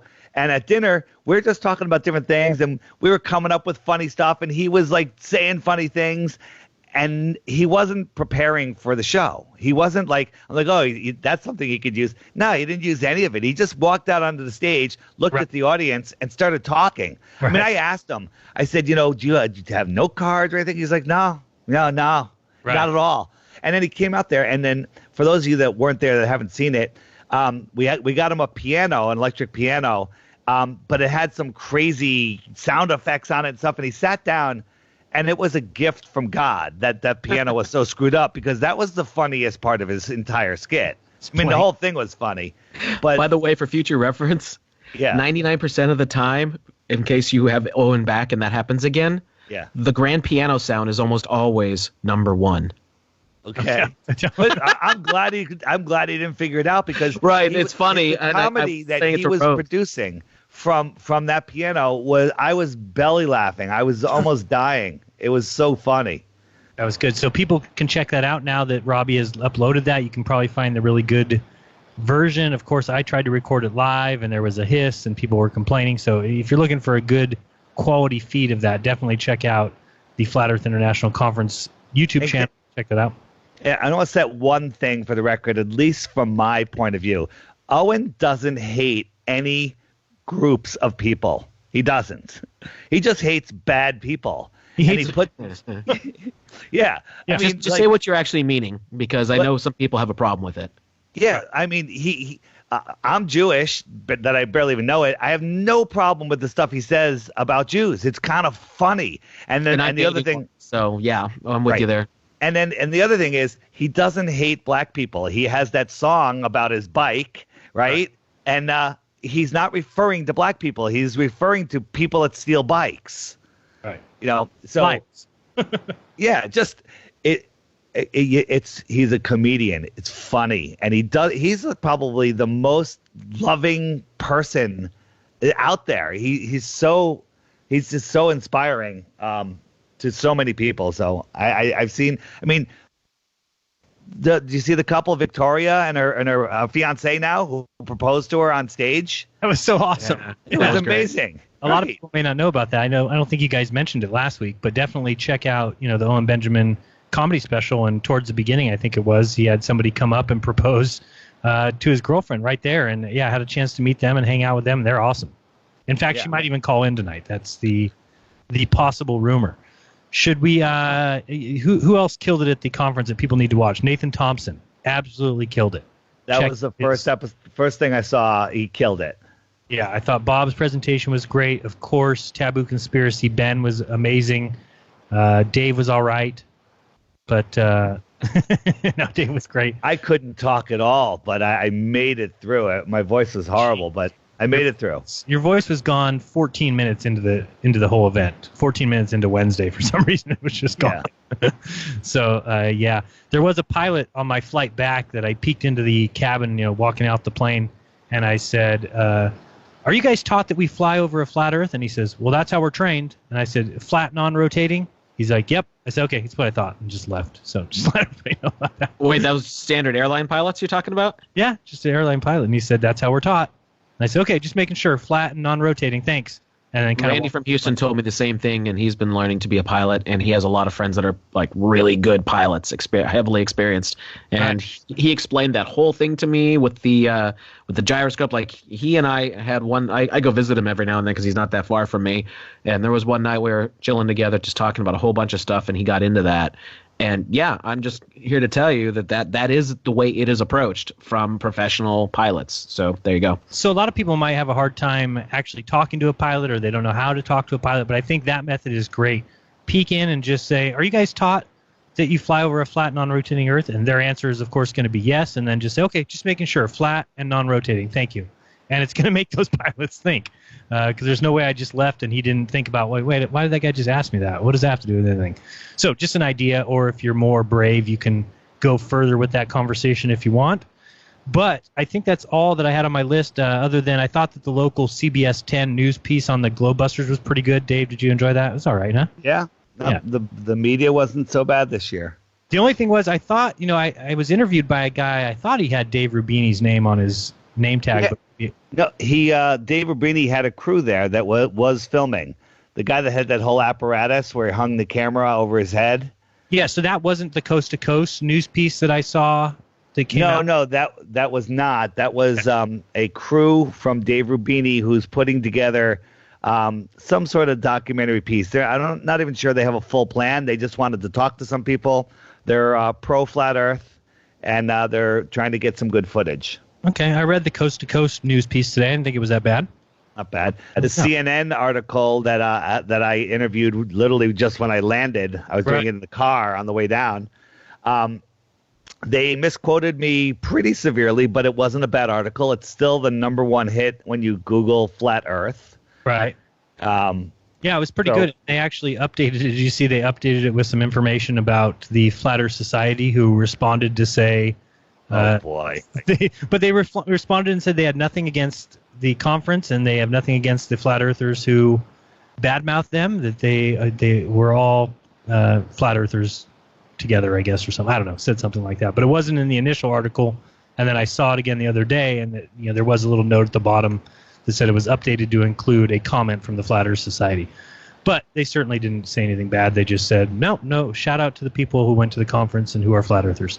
So that was it. Also, I didn't say thank you to Rachel. I believe Rachel and her husband were the ones there selling jewelry. Dave, did you get any pieces? There was some good stuff. The couple in the corner? Yeah. In the back corner? Yeah, Paige, we got her that nice pendant for her necklace, and she wears it. She wore it the other day. It's such a powerful piece. It's very cool. Everybody was really stands out. I love it. When we were flat smacking the waitress, and they sent me something in the mail I just got the other day. A ring that was made in pure silver, so thank you for that, and a pendant in pure bronze. Another person gave me an ounce of silver. Dave, you got one too? I got an ounce of silver. What other conference can you go to that people hand out ounces of silvers and $100 bills? None. Yeah. It's not possible. So, no, all great things. So, all right, let's get to the phones. Again, 213-233 if you want to get in line. Let's go first to the 360. This is somebody I got to hang out with. Had a lot of fun with, played some cards with, and that is Dottie. Dottie, what's up? How are you? Hey, I'm doing awesome. How are you? Were we right, or did we lie to you about having a great time at the conference? Yeah, I had the absolute best time ever. For being a previous conference virgin, now I am not, and I can assure everyone that it's well worth going to. It's just like it's unbelievable that everyone that I met it's like, how long have I known you for? Like Just Jack? I'm like, I've probably known him for like 50 years at least. Or, it's just like, it's crazy how just instantly you connect with everyone. And you're just like, oh, yeah, that's my cousin right there. That's my brother, my sister. Like, it's so, yeah, I can't even get over it. It was just the best. So, yeah.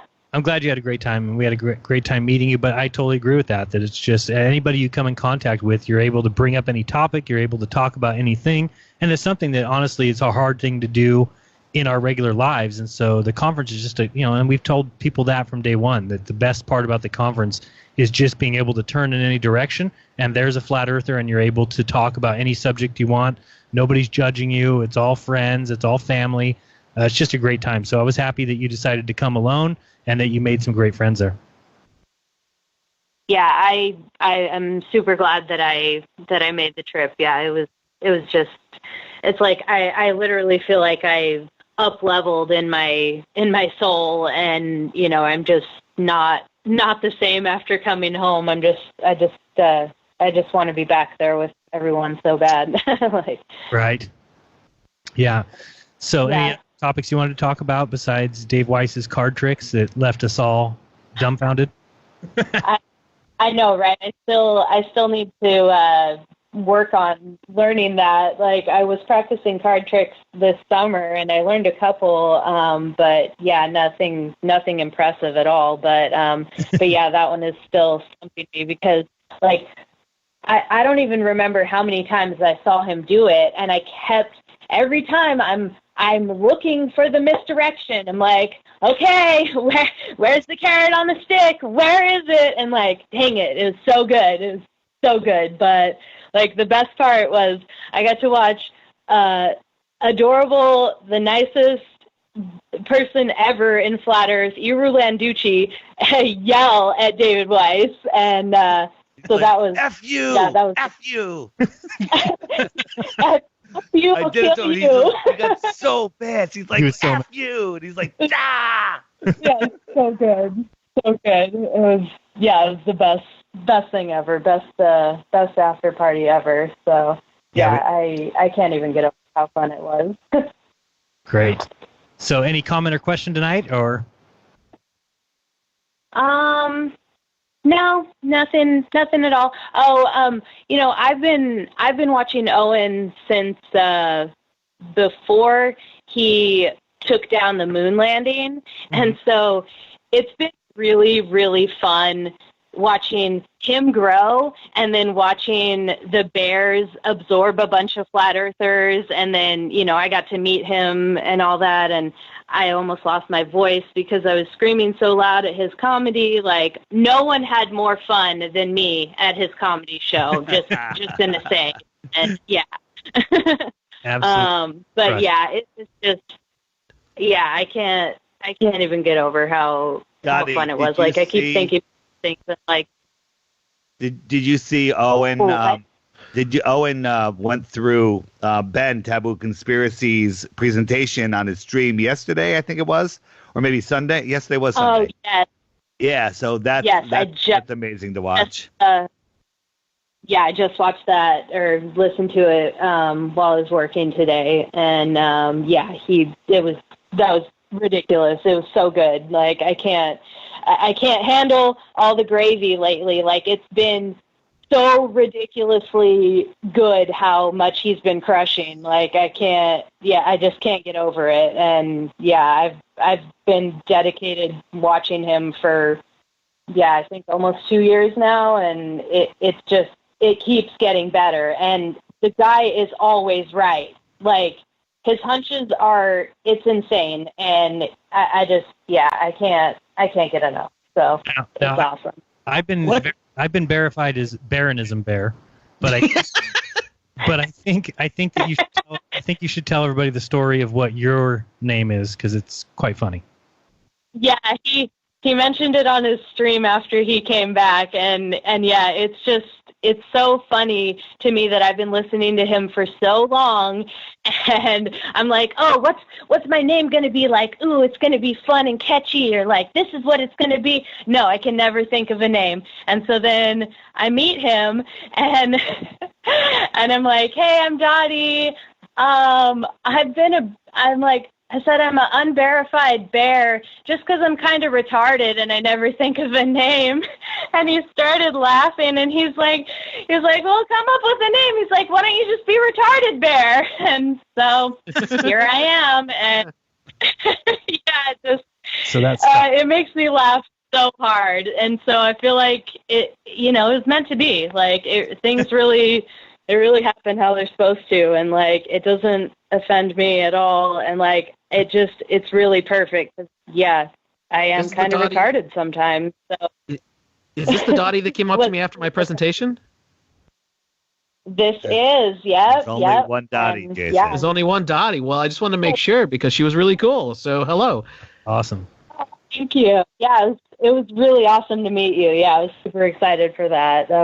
It's like a whirlwind thinking. I'm like, oh my God, I can't believe I met all these people. Like this was literally my Met Gala. I'm just like, yes, I met all these people. Like I met Jeran and yeah, I can't handle it. Yeah, and you went from calling me on the radio show, and then you were sitting next to me playing cards. See how quickly that happens? So, awesome. Right? Yeah, exactly. Yeah. It's just the best. And yeah, it makes me so happy thinking of all the good times. Yeah, it was so good. All right, well, thanks for the call so much, and of course, call back anytime, and can't wait to meet you again. It was fun. Absolutely. All right, talk to you soon. So that was Dottie, and hopefully everybody enjoyed that. She had such a great time, and it was great because she was nervous about coming by herself, and would she know anybody, and she just fit right in with everybody and just had a fantastic time.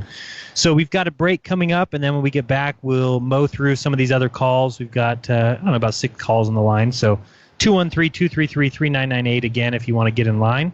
But, so Jason, you got a lot of people come up that got to meet you for the first time, I bet, huh? Oh yeah, like I was saying earlier, I'm sure you guys got the same thing. I was treated like a rock star, and I'm not a rock star. So that was very, very humbling and very cool. And when we come back, if anybody could answer this, what did Owen Benjamin talk about before he started cooking the gravy?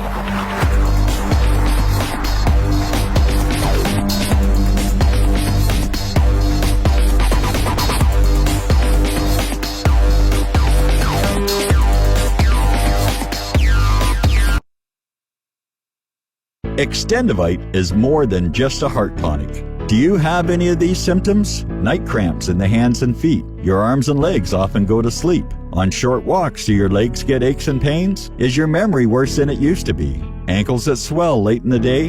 Has your blood pressure increased lately? If you answered yes to even one of these questions, you may have early warning signs of arterial blockages. Your body is saying that it is time to take Extendivite.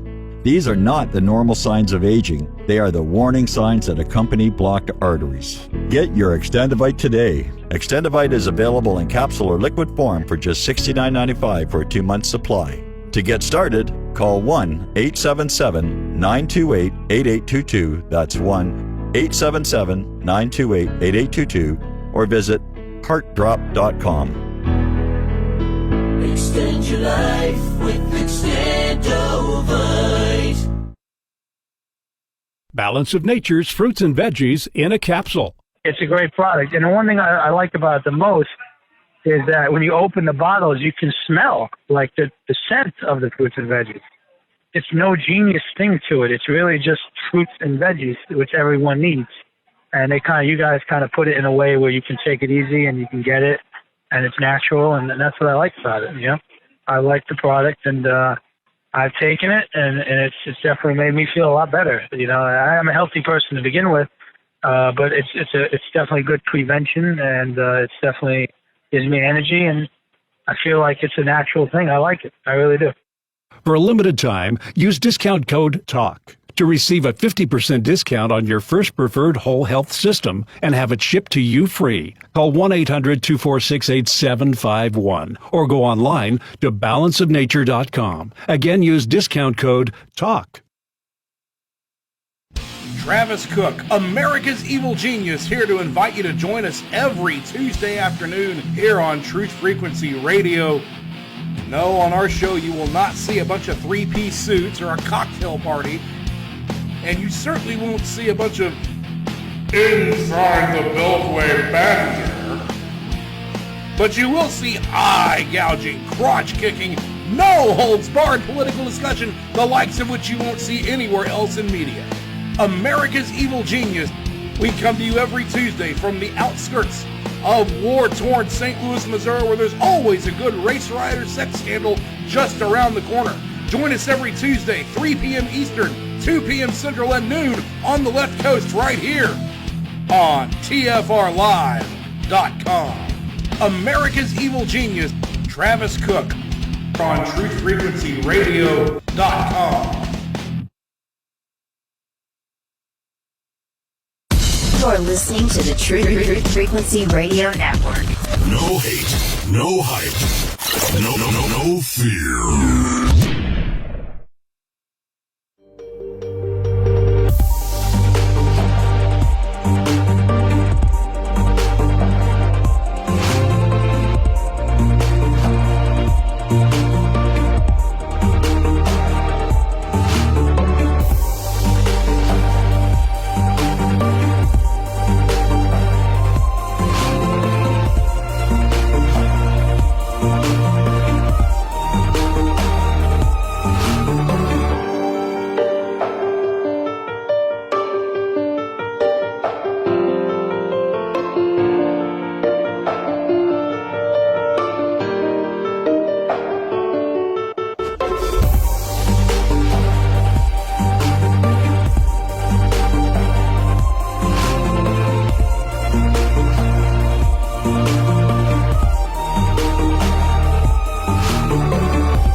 All right, welcome back. You're listening to Jeranism Monday Night Raw. Thank you so much for joining us. We have David Weiss, myself, and Jason Lindgren all here taking your calls. And so that's what we do in the rest of the show. 213-233-3998 if you want to get in line.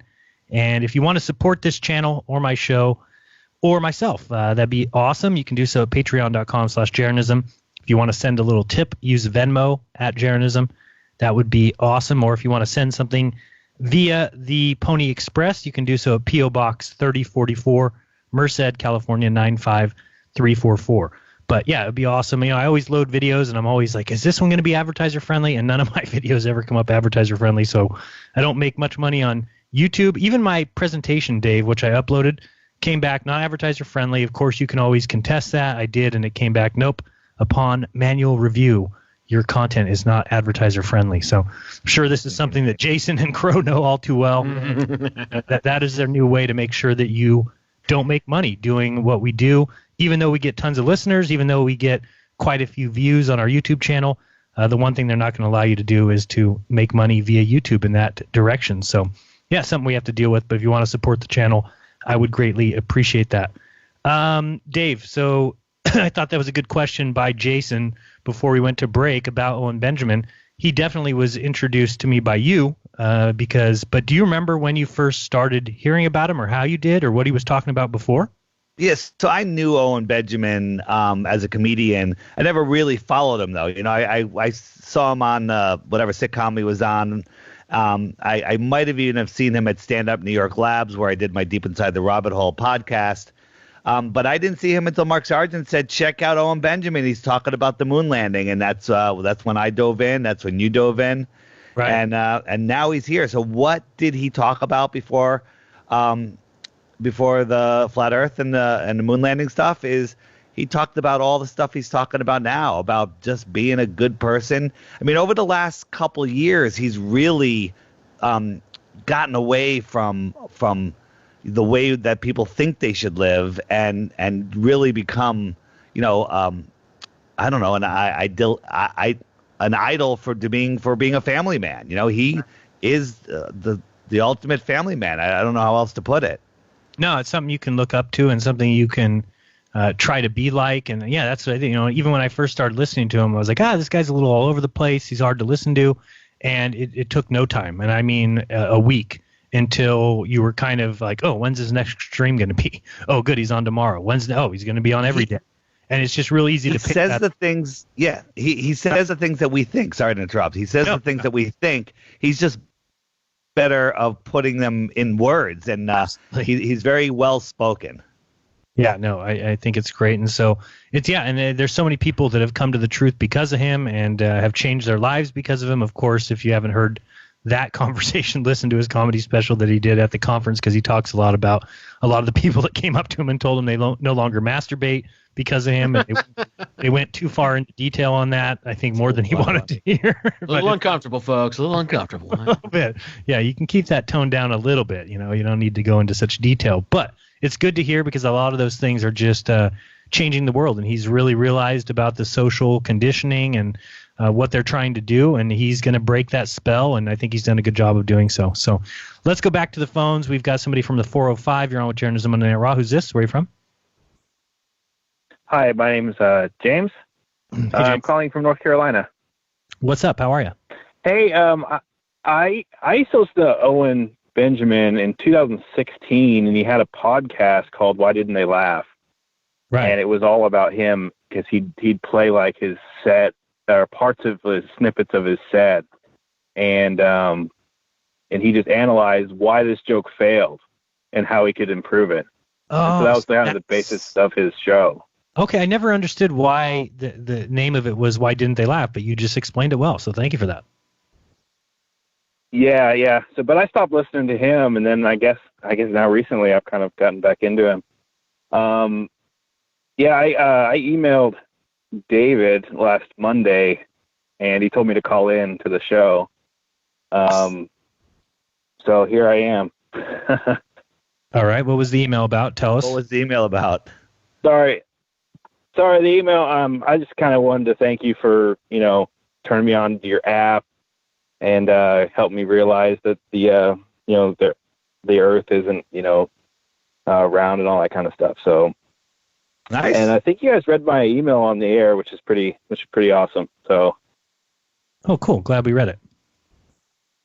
Well, yeah. Welcome to the team. Yeah. You'll see. Yeah. So I just wanted to thank you. Go ahead. Sorry. I'm sorry. No, I was just saying that thank you for that. And yeah, you're welcome to the team of people who see the world with a whole new set of eyes. And it's definitely changed all of our lives. And yeah, I wish one day I could just go through my emails and show people all the people that have emailed me or come up to me in conferences and just said how much my content or, and the way I say things has changed their lives. And it's been for the better. So, that's why I keep doing what I'm doing, is because that's awesome to hear from people. And I'm sure, Jason, you get the same thing, and Dave, you as well. Yeah, it's amazing. Very humbling. Absolutely. So anything else going on, James, in North Carolina? No, I just wanted to kind of, the staircase of disbelief that you guys talk about was really important, because I've turned on to the flat Earth before, but it wasn't until they had a blackout in New York, and then also the power outages in California, that made me start really kind of thinking about, this isn't right, because I knew about 9/11, but I just wasn't there yet. And so I remember there was this memo being passed around the office about the blackouts in New York City, and because in my work I do substations, and so it was directly related to the substation outages. And they had talked about the protection relay failing and all this kind of stuff, and I knew right then it was just bunk. And so, right, it's kind of it's what kind of set me on that. It kind of set me on that road, and I started, I'm gonna look into flat Earth too. So now it's been actually a crazy ride, lately. That's what happens when you tell lies. When you tell lies, when you put lies out there, that people catch one, and then the rest of them start unfolding. So that's why, keep telling lies, because the more lies they tell, the easier it is for us to show that. And it may not be today, it may not be this week, may not be next month. Sometimes you just mention these things to people, they think you're crazy, and that's a majority of my emails are always, Jeran, I thought you were crazy. I laughed at you. I watched another video, I laughed.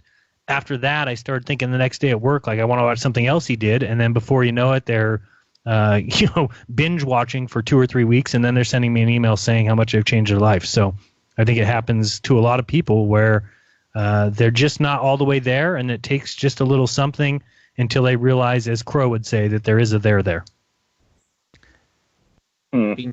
It's weird because like I haven't really been able to admit it. And, until like I was like feeling extremely grateful because like I was just sitting in my car and feeling how the earth was just so still. Like I felt like that stillness, and it was just like, it's totally there. And so yeah, it's kind of feeling grateful, especially for, David's app. So I mean, yeah, it kind of helped snap me out of it. Thinking about how the earth goes around the sun in an elliptical manner, instead of necessarily, just a round circle. Because I in my mind I was thinking it's just a round circle. That's why it's constant. But there's acceleration and deceleration. So we should be going through months of acceleration and months of deceleration. And so that right there kind of snapped me out of it. So right, and really, that's only paying attention to just the orbit. And then when you get into the spin and the fact that you mix that with the supposed speed around the sun, and then us and the sun going around the Milky Way, and us and the Milky Way going, and you get into the millions of miles per hour, and people just accept what we've been told, which is, oh, well, you were born here, so you never get to feel it, even though there's a change in speed, and that's acceleration, and we should definitely feel that and the deceleration. So totally agree with you. Any final before we let you go? It's pretty, yeah, it's just, you can see it really clearly with at the fair when you see the teacup ride, the kids ride. They're going in a circle, but they're also going in another circle as well. Right. You see, that's why that ride is fun, is because of the acceleration and deceleration. So right. So, anyway, I just want to thank you guys for the for the app and really changing my perspective on a lot of things. So thank you. All right, appreciate the call. Thanks so much, Dave. Were you going to say something? I was saying that's the Wurlitzer, which is I featured in my video called "We're Not Spinning, We're Not Orbiting, We're Not Rotating." Right. All right. Have you ever, during this flat Earth journey that we've all been on, have you ever just wondered how many people am I affecting? And I always think of the movie "It's a Wonderful Life" with where the guy says, "I wish I was never born," and then the angel takes him back and shows him what the life would be like where he was never born. The movie "It's a Wonderful Life." Don't tell me you haven't seen it. Well, of course I've seen it. Of course I've seen it. There you go. So I always said, I kind of wish there was a way where I could see that scorecard one day. Right. And I saw it at the conference. There you go. Yeah. I saw it at the conference. I mean, literally, the scorecard was shown to me at the conference with all the people that came up to me and all the things that people said to me. Who was it? Nathan, who did the speech that all that many people loved and some people freaked out? It was another Nathan. Yeah.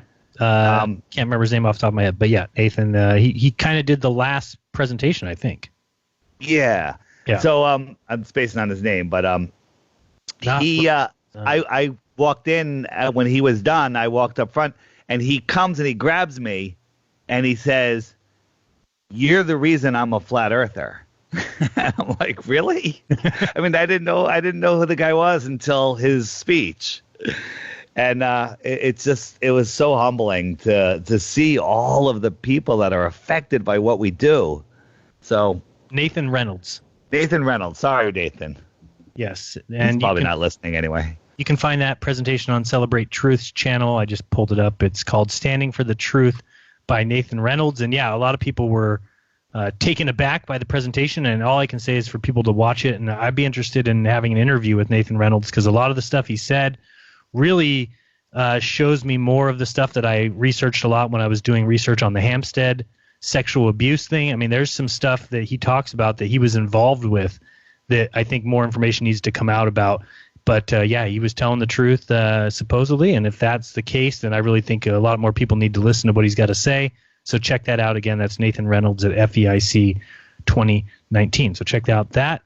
All right, let's go back to the phones. I think we got those two. Let's go to the 888. You're on with Jeranism Monday Night Raw. Who's this? Yes, good evening, sir. Hey, how are you? Doing very good, thanks to you. You bring joy in my heart and soul. Hey, thank you. There you go, Dave. See, there's There you people.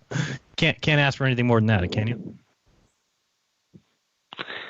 And my dad passed away in December. I was told 3 weeks later, so I didn't have a good relation with him. But I realized that when he passed away, now he has more time to listen to what I'm doing in life. So I guess your mom is enjoying your show as much as I am. Oh, thank you. I hope so. Yeah, I certainly hope so. I bet she didn't listen to the whole show when she was here physically. Now she has to listen. Right. Shout out to mom. Shout out to Jaren's mom. No, there was definitely a few shows she listened to. I sent her quite a few links whenever I thought we did something really good. She definitely watched the app. Remember the features video we did, Dave? Yes. Yeah, she liked that video because she was very interested in the app. And so she definitely was on board. I don't know if she ever admitted that she was a flat earther, but she understood the premise, especially because being a Christian, you could easily bring up to those people. So what do you think, God made all these other galaxies for and these other stars and these other suns? Or do you think it makes more sense that we are the apple of God's eye, that we are created in his image, that we are here on this earth and that we are all that's important and that we are the center of the universe? And Jaren, what if the great deception is when you die and you get to the pearly gates, it's whether you believe the earth is flat or not that lets you in? I've said that before. I think that it's like there's going to be something in the future where it's like, all right, that maybe that's the 144,000. All the Christians are going to be there. What? Not the Jesus question? What? I was even calling him by the right name. What? Right. So, Jason, you were talking last week about the 144,000. So maybe it's the 144,000 flat Earth believers. But I think that there's more than that now. So we've passed that number. So now I'm not sure that's the truth. So sure. back to the caller. What else you got to say, caller? Well, since you've been talking a little about health and vaccines, I was holding on something before the conference because I didn't want to interfere in what was being prepared. But you talked about people getting, legs cut off because of diabetics and strokes, victims that cannot move after the stroke happened. And there's something is happening in the field of autism. They're going after alternative therapies that can reverse autism. And I've been the target of that for 18 years now because I've been involved with hyperbaric therapy, which is a pressure chamber that divers are using. And it's very effective for children affected by autism caused by vaccines, because when you inject toxins into these little bodies, it creates microvascular strokes in these children, and that's why sometimes they will lose the language. So when you apply hyperbaric therapy to these kids, or an Alzheimer patient, or whoever had an accident to the brain, you bring oxygen back in the brain and you can reverse the damage from there. So on October 25th, Health Canada issued a warning and a recall against portable hyperbaric chambers in Canada, the same chambers that are legally used in the U.S. And on November 6th, I received a letter from these inspectors telling me to stop selling unapproved devices. And we are also using other therapies that actually improve the efficacy of hyperbaric therapy. So something very bad is happening, but at the same time, we need to react to what's happening. So we're preparing a report that's going to expose the vaccine cover-up and all the solutions that can help these children. So I just want to let it out tonight. Will you call back and let us know when that report comes out and where to find it? And I know Vaxxed 2, the movie, just came out as well, so people might want to check that out. A lot of stories about what's going on with vaccines. So will you remember to call us back when that report comes out so we know where to find it? Oh, for sure. Okay, thanks so much. Appreciate the call. Let's go to the next call, 904. You're on with Jeranism Monday Night Raw. Who's this? Where are you from? Hey guys, good evening. It's Artem from Jacksonville. Artem, what's up? One of my longtime patrons. How's it going, friend? Oh yeah. On the topic of you guys changing people's lives, just wanted to thank David Weiss for ruining my YouTube experience. Ever since he mentioned that he watches YouTube videos on 1.25, I think, I tried it and then got addicted. Yeah, I got addicted and I've been watching everything that's feed ever since, and kind of get through more YouTube videos in the day, so it's kind of nice. I appreciate it. Are you saying that you're only up to 1.25 right now? Yeah, I mean, some stuff just, it goes fat by quick on its own, and then don't it tell makes it anybody. hard. Try a little 1.5. It's kind of nice. All right? A little 1.5. Try that for a little while. Tomorrow. Here's the thing that people don't realize about Dave. Whenever he sends me a video, it always is followed by what speed I should listen to it at. So Dave is kind of my buffer. So it'll either say, listen to this at 1.75, listen to this at 1.25. This is okay at 2 times speed. So Dave, thank you very much for that. You're allowing me to get through more videos as well. Good. Artem, sorry. I'll give it a shot. Thanks, Dave. All right. Thanks, Artem. All right, man. Thanks. You guys have a good night. You too. Let's go to the next caller in the 864. You're on with Jeranism Monday Night Raw. Who's this? Oh, 864. I thought. Jack. Oh, What's going on? Just Jack here. I feel like you're sitting right across the table from me all over again. Yeah, no doubt. Yeah, it's definitely a black card, even though it's very hard to guess the black ones. Anyways, so yeah, yeah. The first time that David taught me that trick, he had a lot of black cards, and I was going crazy. But anyway, only we understand this joke, so I should probably continue on with the conversation. Let's just say, but yeah, it was a great time with y'all. And go ahead. I'm sorry. I just said it doesn't make great radio, but you're right. I get your joke. It's only between you and I. Yeah, but I'm glad to have you back, Jeran. I was really sorry to hear about your mother. I lost my parents recently, and I know it's a tough time, but it's like David says, once you realize that, there's more to this place than just this accidental big bang, blah, blah, blah, right. Then you realize there's more to this life than life. So absolutely. I really believe that, that your mother will be part of the eternal existence, but we won't get into that. But I want to give you major props for, I know that, you're a regular guy and you're constantly trying to tell that to people, but when you sat up there and hung out in room 424, shout out to room 424, with Master Gunner and everybody, it was really cool to be able to hang out with you as just another guy, but we all of us out here in the community really look up to you, and you also, Dave, DITRH, and Glowbusters and everybody, you guys continue to push to give us content, and you're constantly looking into things and not giving up with all the pressure of the trolls and all the blockage by YouTube. And we really do appreciate you. Thanks, Jack. That means a lot. Thanks so much. Thanks, man. Yeah. And just a shout out to Dottie and James. You guys are not in the chat, so you need to go to Sugar Bush 905, Ginger Sugar Bush 905, and get in the chat, because we really like to talk with you. Couldn't even get the name Yeah, right. I know. Ginger Sugar Bush. Yeah, sorry. Forgot the ginger. Is that Sugar Bush 2 words, or is Ginger Sugar Bush 1 word? No, right? I think it's 1 word. No, by the way, it's the second worst channel name, not the first. So that's good. Who's the first? What are we talking about here? This sounds crazy. Flat Earth, Brazil, USA, Connecticut, and Japan. Banjo? Yeah, Banjo. Yeah, I forgot Banjo. See? Yeah, you forgot Banjo. Yeah, no doubt. All right, but no, seriously, I really like getting to know you, and I can't wait to spend more time with you and talk with you more. You have a great night. All right, take it easy.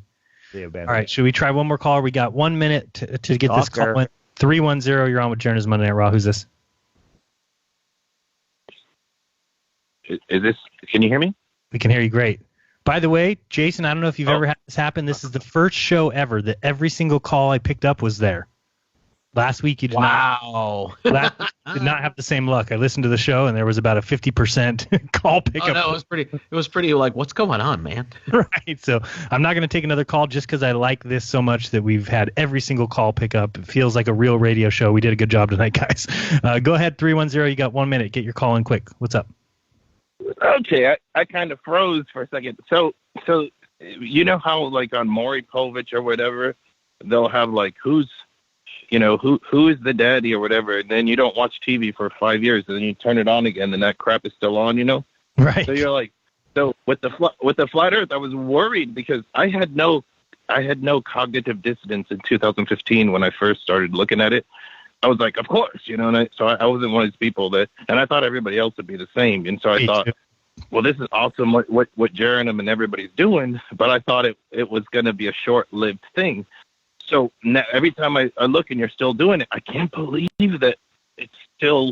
I thought it would just take over like a virus and everybody to understand it. So I really appreciate what you guys are doing because I don't have the patience to do what you do day in and day out.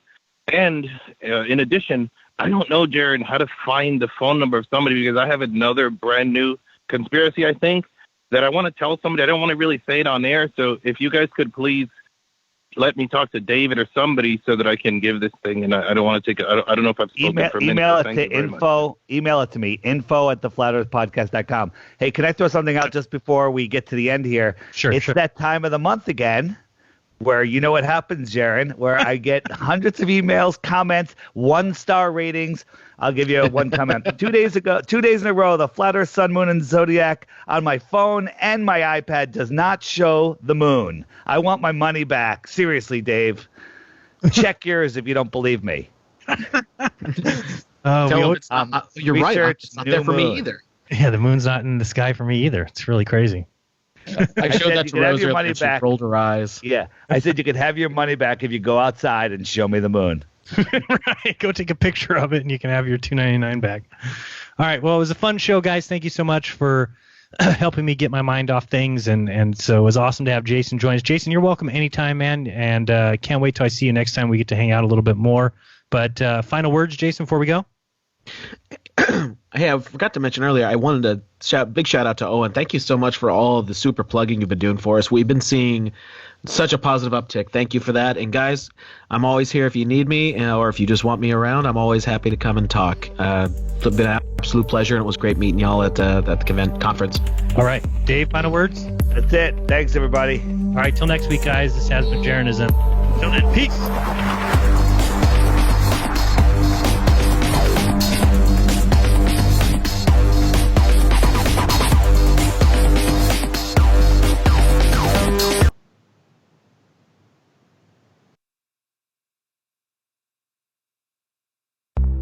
Censorship and regulation is becoming an ever-growing problem in today's modern media.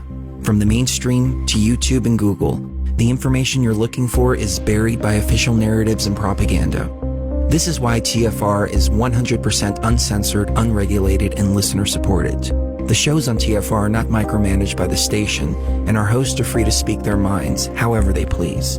As such, the views and opinions expressed on our station are of those who make them. If you happen to hear anything offensive on TFR, please send us an email to toughtitty@tfrlive.com, and we'll be happy to tell you that we really don't give a damn. We stand for freedom of speech and non-censorship. If you also stand for free speech, you can go to tfrlive.com/signup and sign up for a TFR supporter pass and help us in our mission to keep the airwaves uncensored and unregulated. TFR Live, your uncensored and unregulated protection from deception. McGahn ruling, Trump taxes. I'm Ann Cates. A federal judge has ruled that former White House counsel Don McGahn must comply with a subpoena to appear before House lawmakers and testify. Correspondent Evan Perez says other former Trump administration officials are eyeing the decision. There's a lot of other people that the Democrats have been looking to possibly bring in for testimony. Of course, John Bolton is at the top of that list. It's not clear whether this ruling would necessarily apply. The judge ruled that the president does not have the power to block aides from complying with a valid congressional subpoena. The U.S. Supreme Court has extended its hold on a lower court ruling requiring President Trump's accounting firm to hand over his financial records as part of the impeachment probe. Correspondent Joe Ramsey. The delay allows the justices to decide how to handle the House subpoena and a similar demand from New York Manhattan's district attorney at the same time. The Supreme Court justices are giving Trump until December 5th to file a full appeal of a lower court ruling calling for his accountants to turn over the records. The president's lawyers are expected to comply, and the court's decision about whether to take up the case is not expected before mid-January. Federal prosecutors are seeking prison time for a longtime conservative operative who is linked to a Russian agent. Paul Erickson is scheduled to appear before a federal judge tomorrow to plead guilty to wire fraud and money laundering from fraudulent investment schemes.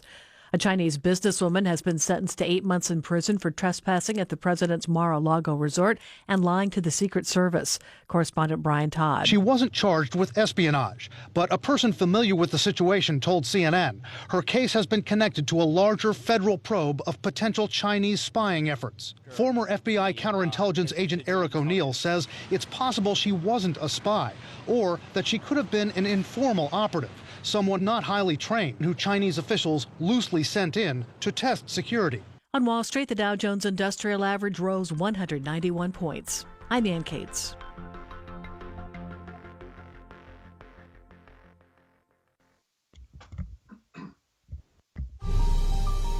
You must unite. What is this?